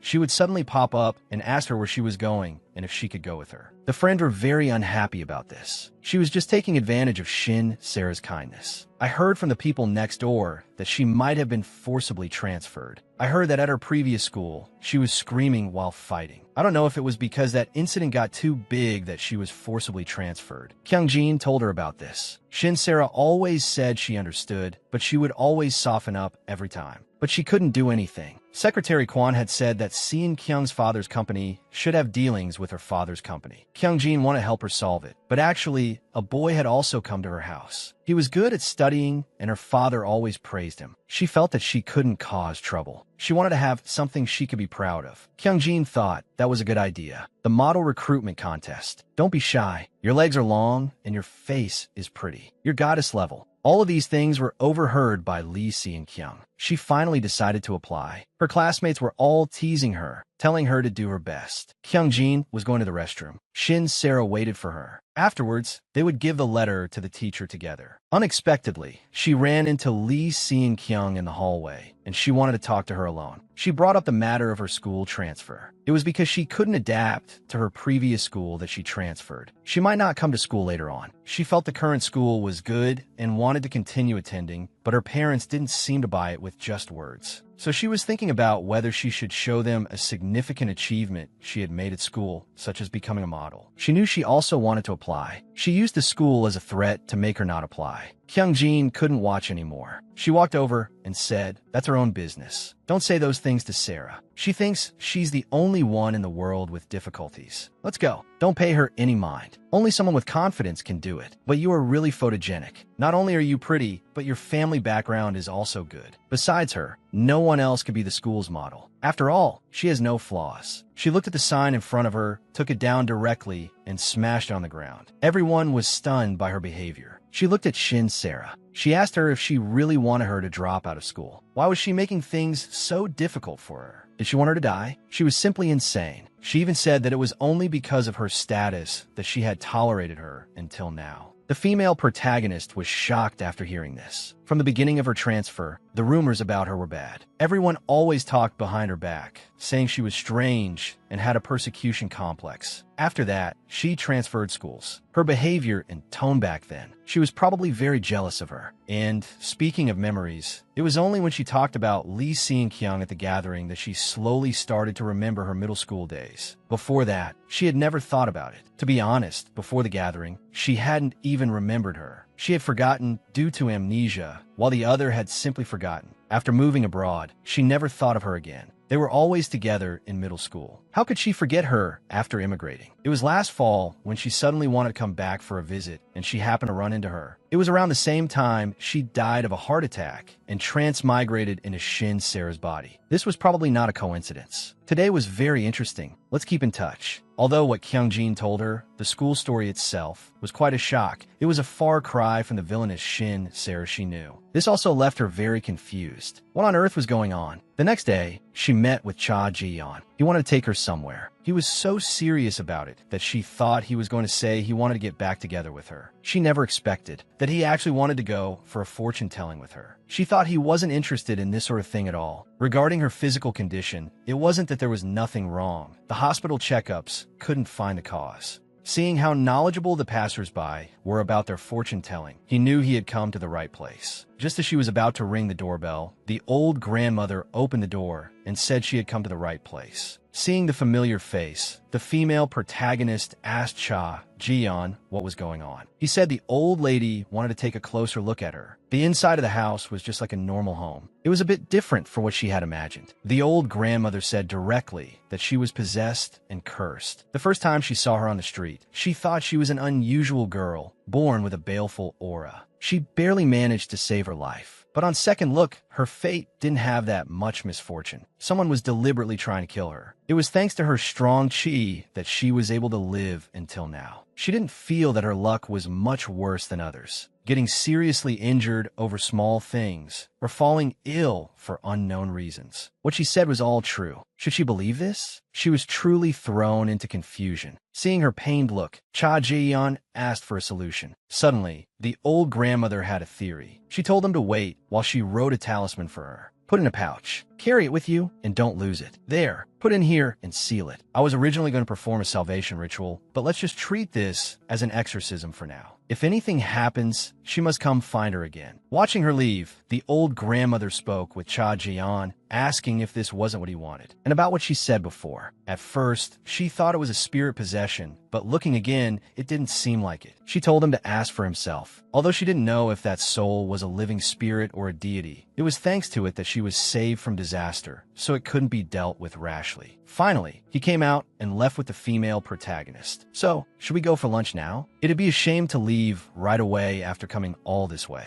He was told to ask the person who looked like Shin Sarah who she was. What really happened to Shin Sarah? Teacher Choi is going back to his hometown tomorrow. The young master is fine. We've called someone else to take care of him. Don't worry about it. Get some good rest before you come back. The young master doesn't seem to be taking his medicine regularly. His sleep schedule has been very erratic lately. He will definitely do as told. After returning to the country, he seemed to be doing fine for the first few months. His phone lit up. He saw it was a call from Lee Si-kyung. He threw a water glass directly at it, but the phone screen didn't break. His mother came over and asked what was wrong. She would clean it up. On the other end of the line, Lee Si-kyung kept calling, but Seo Young-won didn't answer. But she would salvage all of this. She believed her brother would understand. Today, he planned to stay home as well. His mother wanted to have lunch with him, but he didn't react at all from beginning to end. At this moment, she noticed the phone on the floor flashing. She picked it up and saw that Lee Si-kyung had called him many times, but he hadn't answered any of them. Then he came over and took the phone. He found it troublesome and was thinking of throwing it away. Although it looked fine, it was actually broken. As he said this, he asked his mother to pour him a glass of water and started looking through the chat history. He was surprised to find that Shin Sarah had called him. On the road, someone was rushing over. The person on the hospital bed had been waiting for him for a long time. The surgery date has been set. Although it's a bit early, since it's come to this, proceed as we discussed before. Prepare for the handover of the chairman position. Lee Ra-woon sat in silence. In the photo was a picture of his father and the chairman. Chief Beck found him and said the relevant procedures were already underway. He had no choice but to inform him now about the succession process for the chairman's position. Chairman Shin chose him to be the next chairman. You really couldn't tell at all. You couldn't even see that where he was injured before. It's been a long time since I heard the sound of a bottle shattering. She thought that she wouldn't hear that sound again. The chairman's wife told him to forget those personal entanglements and get along well like before. His injuries have all healed. As expected of Professor Kim, not a trace was left. Before, when he was with Lee Si-kyung, she would question why the person who came wasn't Cha Ji-yeon. There was also the argument between the chairman and his wife. Is it that comfortable to just pass the buck? The wife asked him if he knew how the personnel department evaluated their daughter. The chairman was telling him, although this is a burden, we should support each other to help Songwon go further. Hearing this, he felt so tired. In the end, he got off work very late, thinking about some things. He asked about his own father, what kind of person he was. Chairman Young was an impulsive and positive person. Because he could always think of all kinds of business ideas, he was the biggest driving force behind Songwon's rapid growth. Even now, Chairman Shin often laments that Chairman Young was a great partner and friend. But in the end, he died in a car accident. After that accident, Chairman Shin was in extreme pain. His heart was in turmoil, to the point where he needed a spiritual mentor by his side. At their first meeting, he heard that he had become the new vice president of Songwon Construction. His name is Pal Sun. Although he is a shaman, he provides Chairman Shin with help and guidance in many areas. Although he can't be of much help to Songwon, he has heard a lot about its internal affairs. Making his own daughter the vice president was Chairman Shin's own decision. If he had given him a hint, he would definitely have opposed it. He got straight to the point. Chairman Shin's daughter is not worthy of that position, and she is not a legitimate heir. It can't be denied that Chairman Shin also put in a lot of effort, but without Chairman Young's contributions, Songwon would never have achieved what it has today. The reason he felt a distance between them was not because he couldn't get their approval. It was because he was more qualified than anyone to sit in the heir's position. That's why he was being ostracized by them. However, Chairman Shin has a gentle nature. Perhaps he would be willing to let the son of his respected business partner and close friend take the heir's position. But his daughter and wife didn't think so. Not only did they not show any warmth to their benefactor's son, they even wanted to snatch away that what was rightfully his. If he came to find him again in the future, he would share some very good intelligence with him, a secret that could defeat Vice President Shin Sarah. No matter what he did, his life didn't change. Chairman Shin took him in when he was all alone. He was very grateful to him and always felt apologetic, but he felt that his current life was no different from the suffocating days before. How could someone like her become the vice president? He wouldn't hand Songwon over to her so easily. As long as he could bring Shin Sarah down, as long as he could get that information from Pal Sun, Shin Sarah would never be able to recover. But that night, he saw Shin Sarah going out. He went straight up to stop her. Can't you just stay put? Is it that hard to live quietly? He didn't expect her to bump right into him, say she would leave this house, and tell him to stop meddling in her affairs. And then she fainted right in front of him. Her pulse was very weak. This reminded him of his deceased mother. Although his mother was not good to him, he still wanted to live with his mom. He started working part-time to make life better for his family. Actually, he didn't want to have a life-or-death relationship with Shin Sarah. He picked up Shin Sarah and put her in a room. He was sorry that he couldn't handle this position. He didn't want to fight with Shin Sarah anymore. But there was a reason why the chairman was in such a hurry to make a decision. He hoped you would understand. The procedures will proceed as planned. The secretary's office has already been notified. He didn't expect to see Shin Sarah in the underground garage. She didn't expect to get off work so late. Maybe I shouldn't have had Driver Park come out and wait so early. However, at this moment, someone suddenly grabbed her,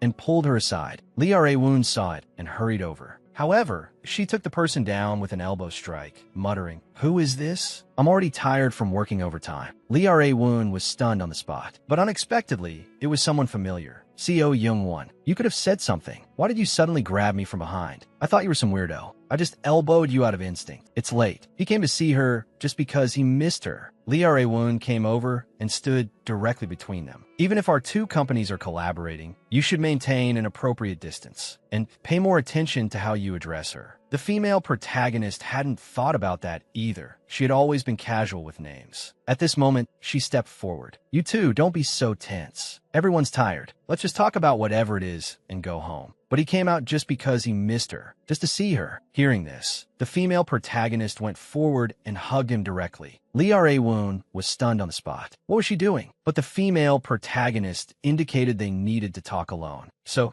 she leaned in and asked about the secret photos. She thought he wasn't answering her calls because he was resolving this matter. CO Young-won said, "That matter has been resolved." "Then why didn't you answer my calls? You made me worry." Hearing this, he looked at Shin Sarah, somewhat surprised, and placed his hands on her face. Lee Ra-woon couldn't watch anymore. He pulled the two apart, saying that if he kept having unnecessary physical contact with her like this, he would report it to the personnel department. CO Young-won was in a good mood now. He said, whatever, since he could see Shin Sarah again anyway, and then he prepared to go home. Before leaving, he invited her to his house tomorrow. He would tell her the whole story then. The female protagonist agreed immediately. Lee Ra-woon had a very bad feeling, and only at her reminder did Lee Ra-woon let go of her hand, which he was holding. Lee Ra-woon asked her what her relationship was with director Seo of Senene. She smiled awkwardly for a moment. "What are you thinking? We don't have that kind of relationship." Her evasiveness made Lee Ra-woon even more concerned after hearing it. The female protagonist was smiling and chatting with the Annie. Young-won came down. "Well, I'll be going then. If I had known the vice president was such an interesting person, I would have met her sooner. Let's get in touch again next time." Seo Young-won was a little surprised to see this. What did she talk about that made his mother so happy? After hearing the whole story, she finally knew that the one who took her pictures was Lee Seon-kyung. It was her again. She found out something at the party. That time they went out to eat together, Lee Seon-kyung showed up too. The more she thought about it, the more her head ached. At that time, she really thought he and Lee Seon-kyung were engaged, and that she was the one getting in their way. She even went to Lee Seon-kyung to apologize. At the time, she said she understood everything, but it turned out she hired someone to follow her behind her back. Looking at Lee Seon-kyung, she had a feeling she wouldn't let this go. Seo Young-won showed her his phone. So many calls. She felt she should call the police. "This is simply harassment, so that's why you didn't get my call. And I can't report it to the police. After all, she's Chairman Lee's daughter." But the female protagonist thought, so what? It doesn't matter whose daughter she is. Wrong is wrong. He sometimes felt that she was not of this world. Actually, even if I block her, she'll still find my mom. And he didn't want to trouble his mom anymore. She had already invested all her time, money, and effort in him. It seemed it was all in vain. He was sick. Sometimes he would feel completely drained, not want to move at all, unable to even get out of bed. Other times, he couldn't control his inner impulses, swallowing a dozen pills at once, or even wanting to crash his car into something. He was receiving counseling and cooperating with treatment, but he felt he wasn't getting any better at all. Hearing this, she talked about what she had learned from her experiences over the past few months. A person she thought was neurotic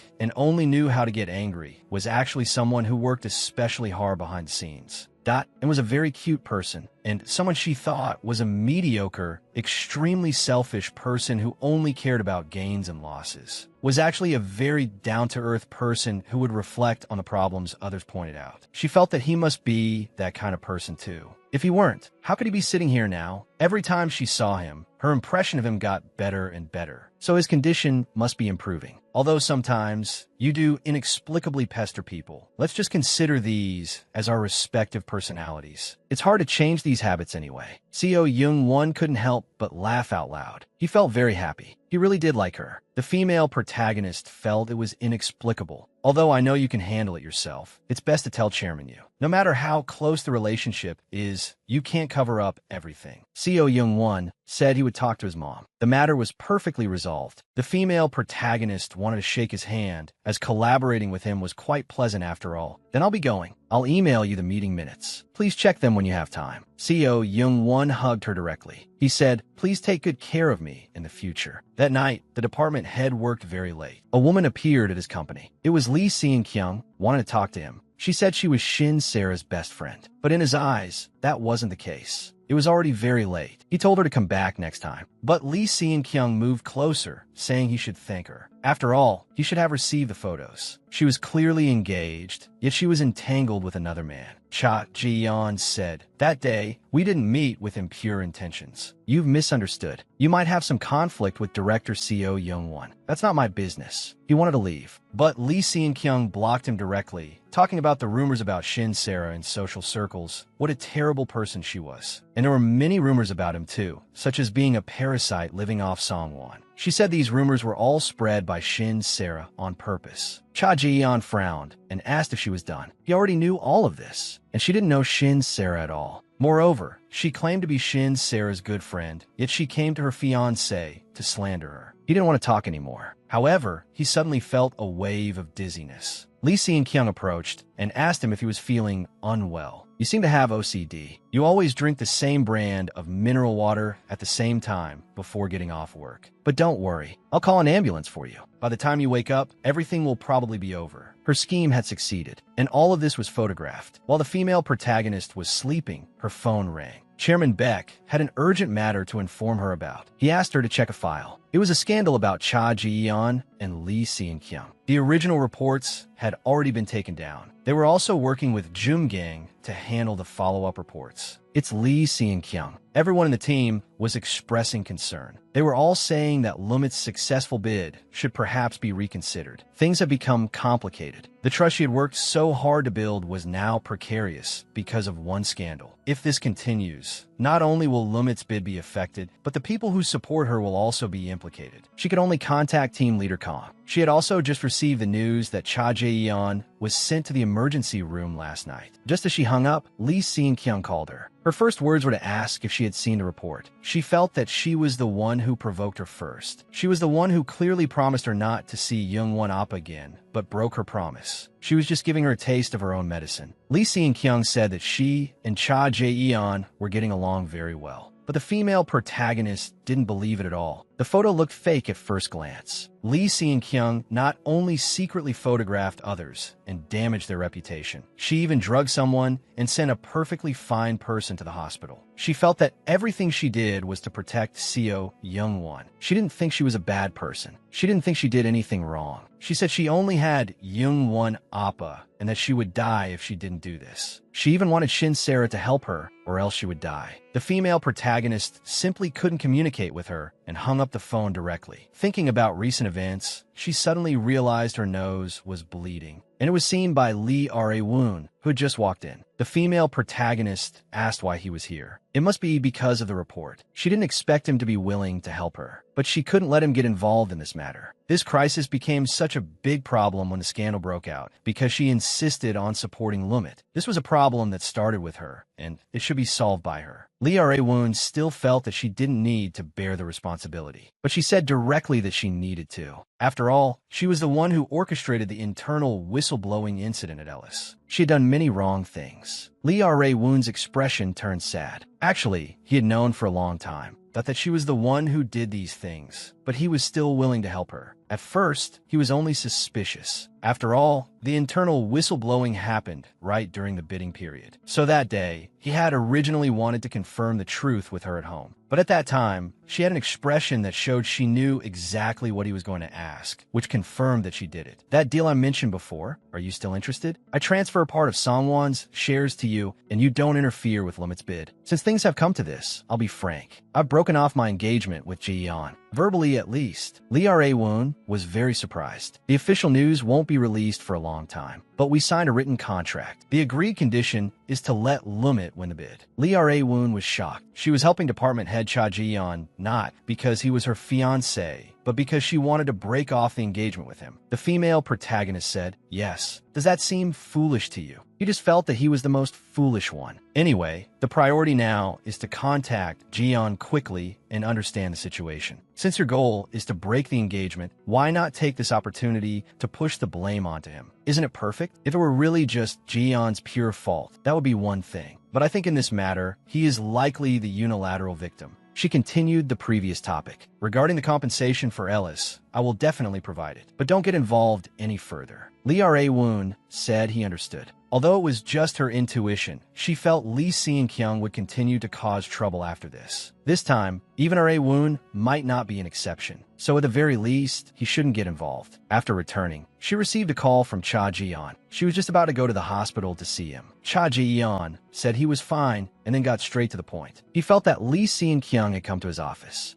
and drugged him, which means she came to your office in advance and prepared everything. That's probably it. The security team leader is already investigating the surveillance from the hotel across the street in hours. But it's probably useless. Rom has proposed a settlement with us, and Jum Gang has agreed. From Chairman Cha's perspective, he probably doesn't want to blow things up. Recalling what she said before, so that's what she meant. Cha Ji-yeon apologized to her, but I did nothing wrong in this matter. Until the situation stabilizes, just focus on taking care of your health. But she couldn't do anything. Regarding the meeting with Chairman Lee that was just mentioned, what do you plan to do? They're requesting to meet as soon as possible. I really can't find the time recently. Please reply to him for me. The earliest we can meet is next week. She glanced at the water on the table. On the way back, someone called her. Lee Si-kyung was crying, calling for Chairman Yu, saying she didn't know what to do. Hearing her story, she roughly understood that it was the grandson of Jumgang's Chairman Cha who made the first move. You must have had a hard time alone. I will reconfirm the related news. Once the follow-up article is written, I will contact you.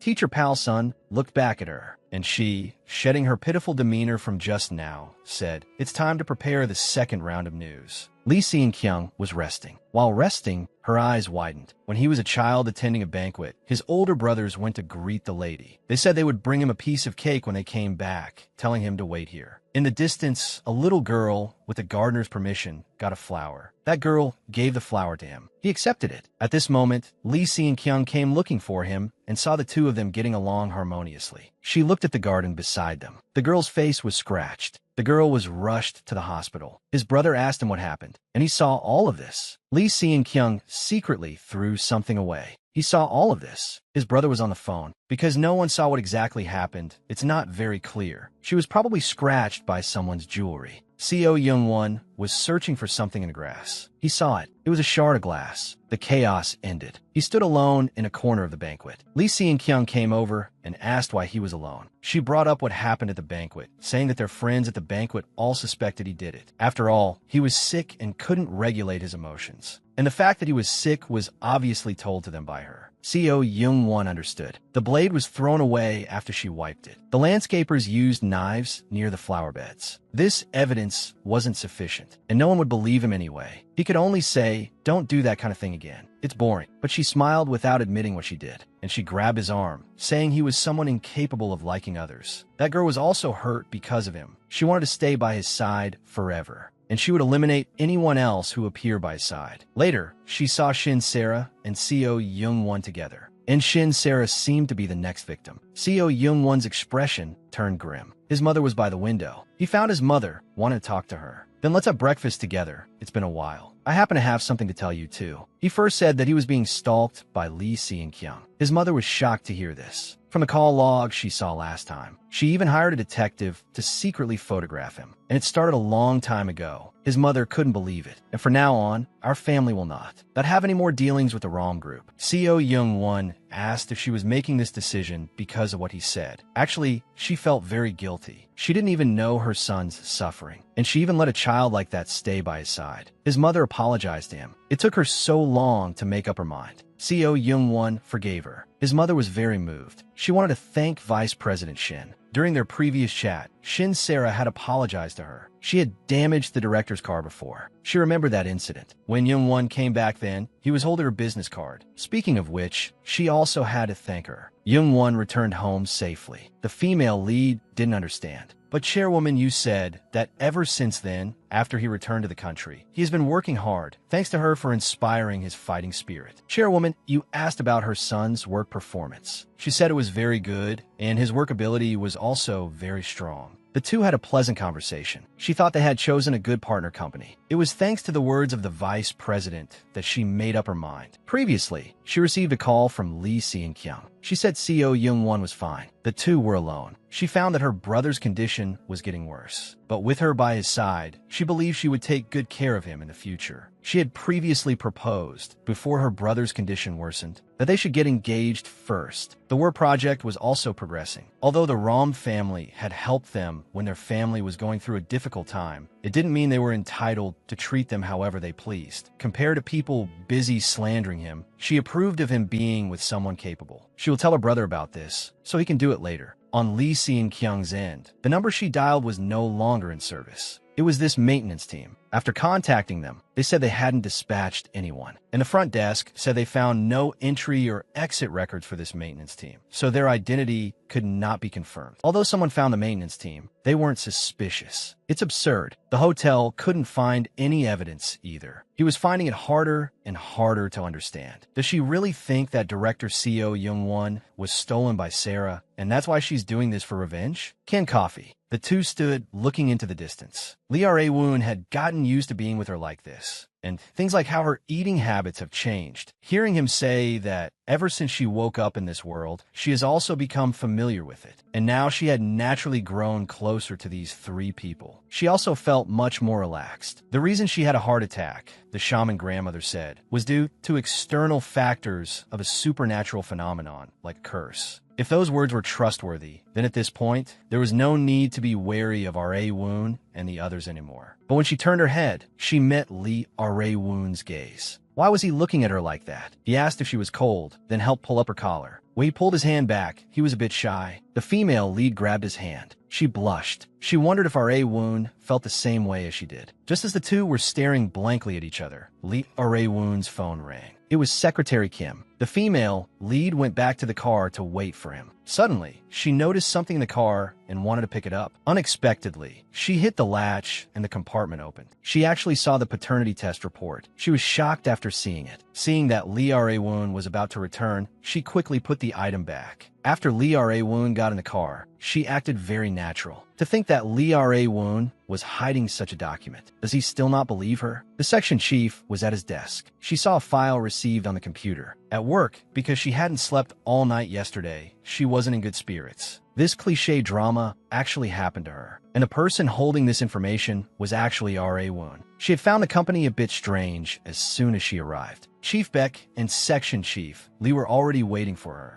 And the cause of the matter was that her identity as an illegitimate child had been exposed. With these things happening one after another, it just made her feel a bit tired. Not long ago, there was a commotion because of her fiancé's scandal. Now this happened. Section Chief Lee told her not to worry. They should now deny the contents of the rumor and catch the malicious person. At times like this, it's even more important to handle it calmly. She had chosen the right person. Section Chief Lee was a good helper. Regarding the matter of the illegitimate child, Chief Beck seemed to know something. She said she already knew everything. Now, she was very confused, as if something was blocking her. It felt like being attacked and oppressed. She thought Lee Ra-Woon did it. After all, everything was too coincidental. Chief Beck said that no matter what, she is Chairman Shin's daughter. This fact will not change. The chairman will think so too. However, at this moment, her heart suddenly hurt again. Lee Ra-Woon heard the news and asked him what he did. Why did he act on his own? But he said it was all for him. He also has eyes and ears in Songwon and is very well informed. He heard that he is finally going to inherit the chairman's position. Isn't that a good thing? But he didn't know why Chairman Shin made this decision at this particular time. He decided to make some adjustments, and he was the one who found the information at that time. The vice chairman had already collapsed on the floor. In her dream, she saw Shin Sarah. When she woke up again, she was in the hospital. Lee Ra-Woon was sitting by her side. Cha Ji-yeon also came. He found out from his secretary. He already understood the situation. He told Lee Ra-Woon, who was beside her, that he could leave. It was enough for him to be here. Lee Ra-Woon was displeased. Why did he have to take care of Shin Sarah? Cha Ji-yeon showed his displeasure. They were already engaged. Wasn't that enough proof? But all this time, he had been indifferent to his fiancée. Now he's pretending to care for her. Is it because he's getting closer to the succession? The female lead was surprised. How could he speak like that? Cha Ji-yeon was also speaking bluntly now. Speaking of the person who spread the rumors about Shin Sarah's birth secret, it was him, wasn't it? Seeing the two of them going too far, the female lead told them to shut up. It was enough. Jae-yeon, don't frame others based on your own speculation. Lee Ra-Woon, do you want to fight in the hospital room? Now he would speak first. Lee Ra-Woon didn't understand why Director Cha seemed to have known about her fainting for a while. The female lead explained a bit. Then it was Cha Ji-yeon's turn to speak. Cha Ji-yeon only had one question. Was it really not him who spread the rumor? Lee Ra-Woon insisted he didn't do it and even swore on the chairman's and his father's names. Seeing them finally talking properly and Lee Ra-Woon even apologizing to her, the female lead was very relieved. The misunderstanding was cleared. Cha Ji-yeon was busy, so he left first. After Cha Ji-yeon left, the female lead mentioned Lee Ra-Woon. At that moment, she thought he was about to fight with Cha Ji-yeon. Fight! Then she directly brought up that she had seen the report in the car. But after thinking about it carefully, she realized he didn't show any signs of it. So she thought about it from a different angle. Did someone force that report on him? But Lee Ra-Woon said he had asked for it himself. He planned to use that report to pull her down in the succession battle, because he couldn't stand it anymore at that time. Now, besides here, he had nowhere else to go. But as time went by, he felt that this approach was wrong and thought about just forgetting it and pretend nothing happened. He didn't know what to do now. The The female lead came over and wiped away his tears, saying it was okay. Let's solve them one by one. Then she heard that the chairman was undergoing cancer treatment, and she didn't even know. The reason this wasn't told to her was because Chairman Shin had chosen him as the next chairman. Although she could understand, Chief Beck said the reason the chairman didn't want to disclose this was because of his wife, which might be related to her birth secret.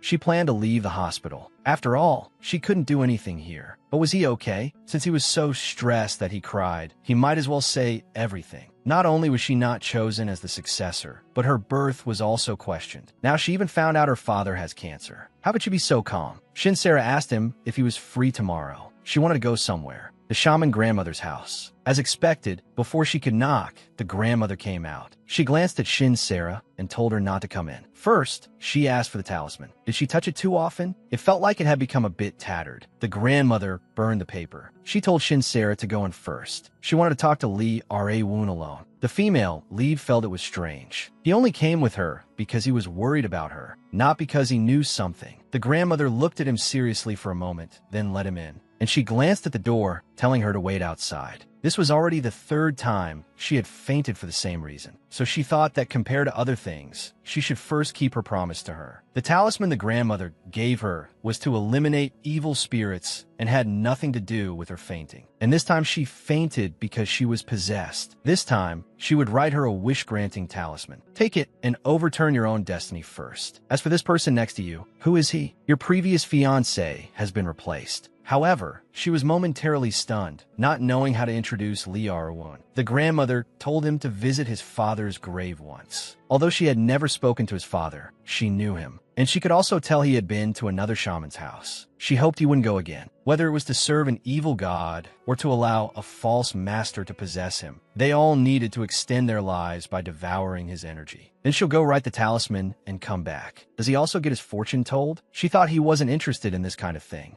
And the person who gave him the test report was Pal-sun, and the person who spread the rumors was also him. But she didn't remember it all. Pal-sun said that if you dig deeper, Songwon's shares should belong to Chairman Young, and his bloodline should be the rightful heir. He also told him that something like a test report would also be a blow to Chairman Shin, so he should act cautiously. But he still acted on his own. When the grandmother heard them mention Pal-sun, she seemed to know him. Regarding the talisman, she wanted to ask the grandmother how much it cost, but the grandmother gave a vague answer. She could only ask for the grandmother's contact information. The female lead left. The grandmother said towards the door, "Don't worry. I've already told him not to go to that place anymore. That guy, Yute Pyong, he couldn't guarantee this was the only copy. Besides this, Pal-sun should have some other leverage on Songwon. Holding the paternity report, she now needed to talk to her mother. What on earth is going on? From her reaction, the female lead knew she understood something. She had learned this from somewhere else. And he seems to know the company's situation like the back of his hand, even knowing their family affairs. Her mother said it was just a piece of paper. Not only can it be forged, but you can print as many as you want. This piece of paper alone can't change anything. Although it felt a bit different, what she said was the same as what Chief Beck said. Her mother looked very agitated, saying how on earth did Pal-sun and Chief Beck instigate her daughter. That's why she said it should have been dealt with cleanly earlier. The female lead said that was enough. She took out the test report not to see her lose her temper, but to see what kind of person she was. You always say Ra-woon is an illegitimate child. Are you one too? Do you think you've done nothing wrong? From the beginning, you've been blaming them. In fact, that was all to hide the mistakes you made, right? She also knew her mother was trying very hard to maintain this family, but she had grown up and already knew about this matter. Chief Beck said that no matter what that paternity test proves, she is Chairman Shin's daughter, and she will continue to act as such. So I hope that mom, Ms. Song, will also act that way in the future. Don't blame others and run away just because you feel your position is threatened. She actually had something to say to her, but she couldn't bring herself to say it. The female lead decided to wait until she was ready to speak, and Chairman Shin is undergoing cancer treatment. It seems she didn't know. She thought that in this family, not only do mother and daughter need to communicate, but husband and wife also need to communicate more. She walked to the side and opened a box. Inside was a small red flower. Shin-sera gave it to her when she was little. Today is Parents' Day. I made this. The teacher told me to put it on you myself. She was a little embarrassed, but Chairman Shin was looking at her, so she had no choice but to put it on. Dad has one too. He put on as well. There's one more. It's for Uncle's secretary. Chairman Shin told him to accept it, and he did. Returning at night, he placed a flower on top of a photo album. calling out brother. Really? At the cruise party? Her dad said this time he would reserve a separate VIP room for her to throw a party celebrating her return and to celebrate her birthday in advance. She could also bring her own friends. Maybe her friends were already among the guests. He sent her a copy of a list. She glanced at it and was a little surprised. Among the guest list were her middle school classmates. At this moment, someone called her, saying they wanted to meet. I miss her too. I'll go pick her up. She was about to leave. Can I drive your car, sis? I'll drive it carefully. I'll park it in our shop's parking lot when I'm done. I'm going on a date with my first love. They finally met, and she was very happy.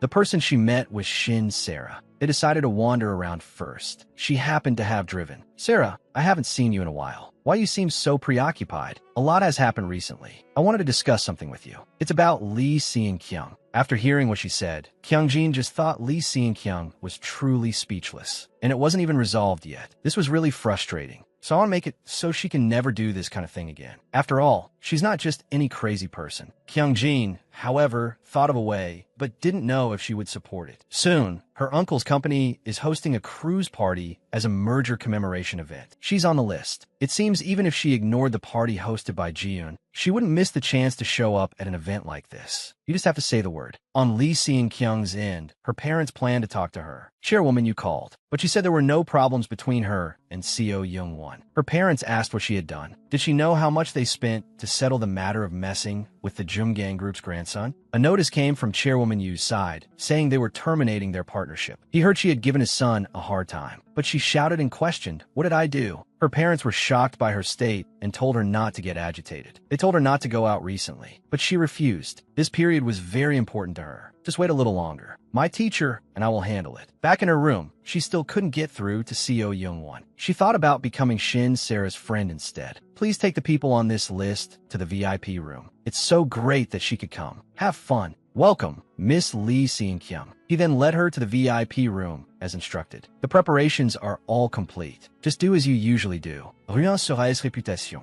Make her isolated like before. A friend smiled and spoke to her, saying they hadn't seen each other in a long time. The crowd surrounded her. At this moment, the female lead entered. She looked at Shin Sarah, feeling that she shouldn't be here. The one standing here should be her. During this time, she had a lot she wanted to say to her. Since we've run into each other, let's talk here. Me too. I know you've been in a lot of pain because of me recently. You knew perfectly well that Young-won Appa and I were engaged. How could you cheat with him? Seeing this, the crowd started murmuring. The female lead approached her. That's enough. Don't talk nonsense. When others are suffering, you just cry and whine to solve things whenever you're slightly unhappy. Are you a newborn baby? Besides, you're the same. You clearly approached someone else's fiancé with ulterior motives. Why are you pretending to be innocent now? Lee Seon-kyung wiped a tear. She said she was a victim too. It was Cha Jae-yeon who held her. Cha Jae-yeon couldn't listen anymore and stepped forward directly. He had been holding back for a long time. He questioned Lee Seon-kyung. Why did you give me sleeping pills? That could have been a disaster if anything went wrong. Who were you trying to kill? Lee Seon-kyung pretended not to know, but the hotel's parking lot surveillance video showed her in her car. She lost her composure and screamed, saying the problem was with their family. I just happened to meet her that day, and you suspect me? I couldn't possibly do that. I'm her best friend. I haven't done anything wrong, but people around me always turn me into the bad guy. But the female lead directly took out her phone. On it was a voice recording of her admitting to secretly filming, stalking, and harassing. She rushed over like a madwoman, trying to snatch the phone. Cha Jae-yeon stopped her. I've already confirmed with Seo Young-won, including the fact that because of the secret filming and stalking, he has forbidden you from approaching him again, and that you were never engaged at all. Lee Seon-kyung had lost all reason. She directly picked up a nearby knife and fork and was about to charge. Cha Jae-yeon blocked her way. However, at this moment, someone grabbed her arm, questioning if she was crazy. Everyone saw it. Who do you think you are? Someone like you is worthy of calling yourself Sarah's friend? Sarah's best friend is me. From the beginning to the end, you were never her friend. She said, it's not like that, and then ran away. Everyone was shocked. She suddenly remembered. She had attended her birthday party as a child. At that time, she had gone with her mother in a daze, so the place felt very unfamiliar. As she stood there awkwardly, it was her who first walked up to her, took her hand, and let her play. When they parted that night, she said she also wished friends could come to her birthday party, but she didn't have a single friend. She said that from today on, she would be her best friend. That's how she had answered her back then. She remembered everything. It's so good that you remember. Cha Jae-yeon just watched from the side. Lee Seon-kyung was running on the deck. She wanted to get off immediately. The one who enjoys fortune by stealing others' luck has not been punished, so the prayer cannot be performed. He's angry because he wasn't served in time. Dear Sean Kyung, you're the main character today. Isn't it pretty? Want to take a picture? Having a house as big as a castle, kind parents, and being able to wear beautiful clothes every day and play with the children she likes. A person like that is the main character. However, it was still a bit of a pity. She always felt something was missing. That's right, a prince. Jungwon Appa is just perfect. Isn't he the enchanted prince? Now she had everything she wanted. It was too perfect. You couldn't find any flaws. However, recently, her heart suddenly felt a sharp pain, and she became emotional. No one else could touch her. Others said she had princess syndrome. She loudly denied that she was sick. After going back, she felt so much pain, as if someone was hitting her. Her parents were very anxious. They had seen doctors, but no problems were found. So they went to see a fortune teller. He said it was a shaman's disease. The young lady is a vessel for a god. The debt and fortune she carries are too powerful. Any further delay could lead to a major incident. She must immediately prepare to receive the spirit. So he's trying to make me a shaman? She didn't want to. She rushed right out. Why should I be a shaman? What about the life I had? I won't be a shaman. Pal Sun had a way to prevent her from becoming a shaman. This method is called a shamanistic ritual. Simply put, it's to suppress the energy and delay the god's descent. If you refuse the god's descent, the shaman's disease will get worse and worse. The young lady's body won't be able to take it, and bad news will follow one after another. I also said just now, if the energy is too powerful, this ritual alone might not solve the problem. Because the young lady has rejected the god, she is accumulating misfortune, and that is harming the young lady's body. Therefore, the misfortune needs to be transferred to someone else. Transferred to someone else of a similar age and from a similar background as the young lady. Everyone has their own fate. It is a very difficult thing to change it. Therefore, she must do her utmost. First, she must stay by that person's side and absorb her fortune. Then, observe her image and understand her situation. Then, completely master her tone of voice, her way of acting, the things she eats, the things she uses, and her state of life. But she messed things up. Her fate is about to change. Why be so hasty? It was her who got involved and messed this up. Can't they do something more? We need to perform another shamanistic ritual. Her parents didn't know if doing this was right or wrong. How would they face Chairman Shin in the future? But Lee Seon-kyung walked over and said, "It's okay. Sarah is my friend. She promised to help me." Just like that, Kyung-jin was going abroad. She had been feeling sharp pains in her heart recently. Her health had started to decline. Her father also showed little concern for his daughter. Recently, Chairman Lim's family is hosting a party. Go out and relax. So at the banquet, she saw Lee Seon-kyung. She hypocritically chatted with her and even deliberately brought up her former best friend. When a friend called her, she would also tell others, "She's my friend." But she's a bit sensitive today. It's better to let her be by herself. Then came the incident of being scratched. Her mother stepped forward, asking what on earth they were doing. It's a bit strange. Some things are getting stranger and stranger. And then she met Cha Ji-yeon. On Lee Seon-kyung's side, she was a bit flustered. She's engaged to the grandson of the Jumgang Group's chairman. This is not good for him. The fortune might be affected, and the misfortune will return to her. In other words, as long as we make Sarah break up with that person, it'll be fine. So she began to plan everything that followed. Lee Seon-kyung always pretended to be on good terms with her, as if she were a best friend. But in reality, the first time she saw her, she found her an eyesore. She made her feel very uncomfortable. She also deliberately planned the part to drive a wedge between them and embarrass her at the banquet. She thought it was perfect. She was very happy with this outcome. But Shin Sarah grabbed her by the neck, and her friends didn't help her at all, but just watched for entertainment. She woke up screaming. She thought it was a dream, but reality hit her hard in the face.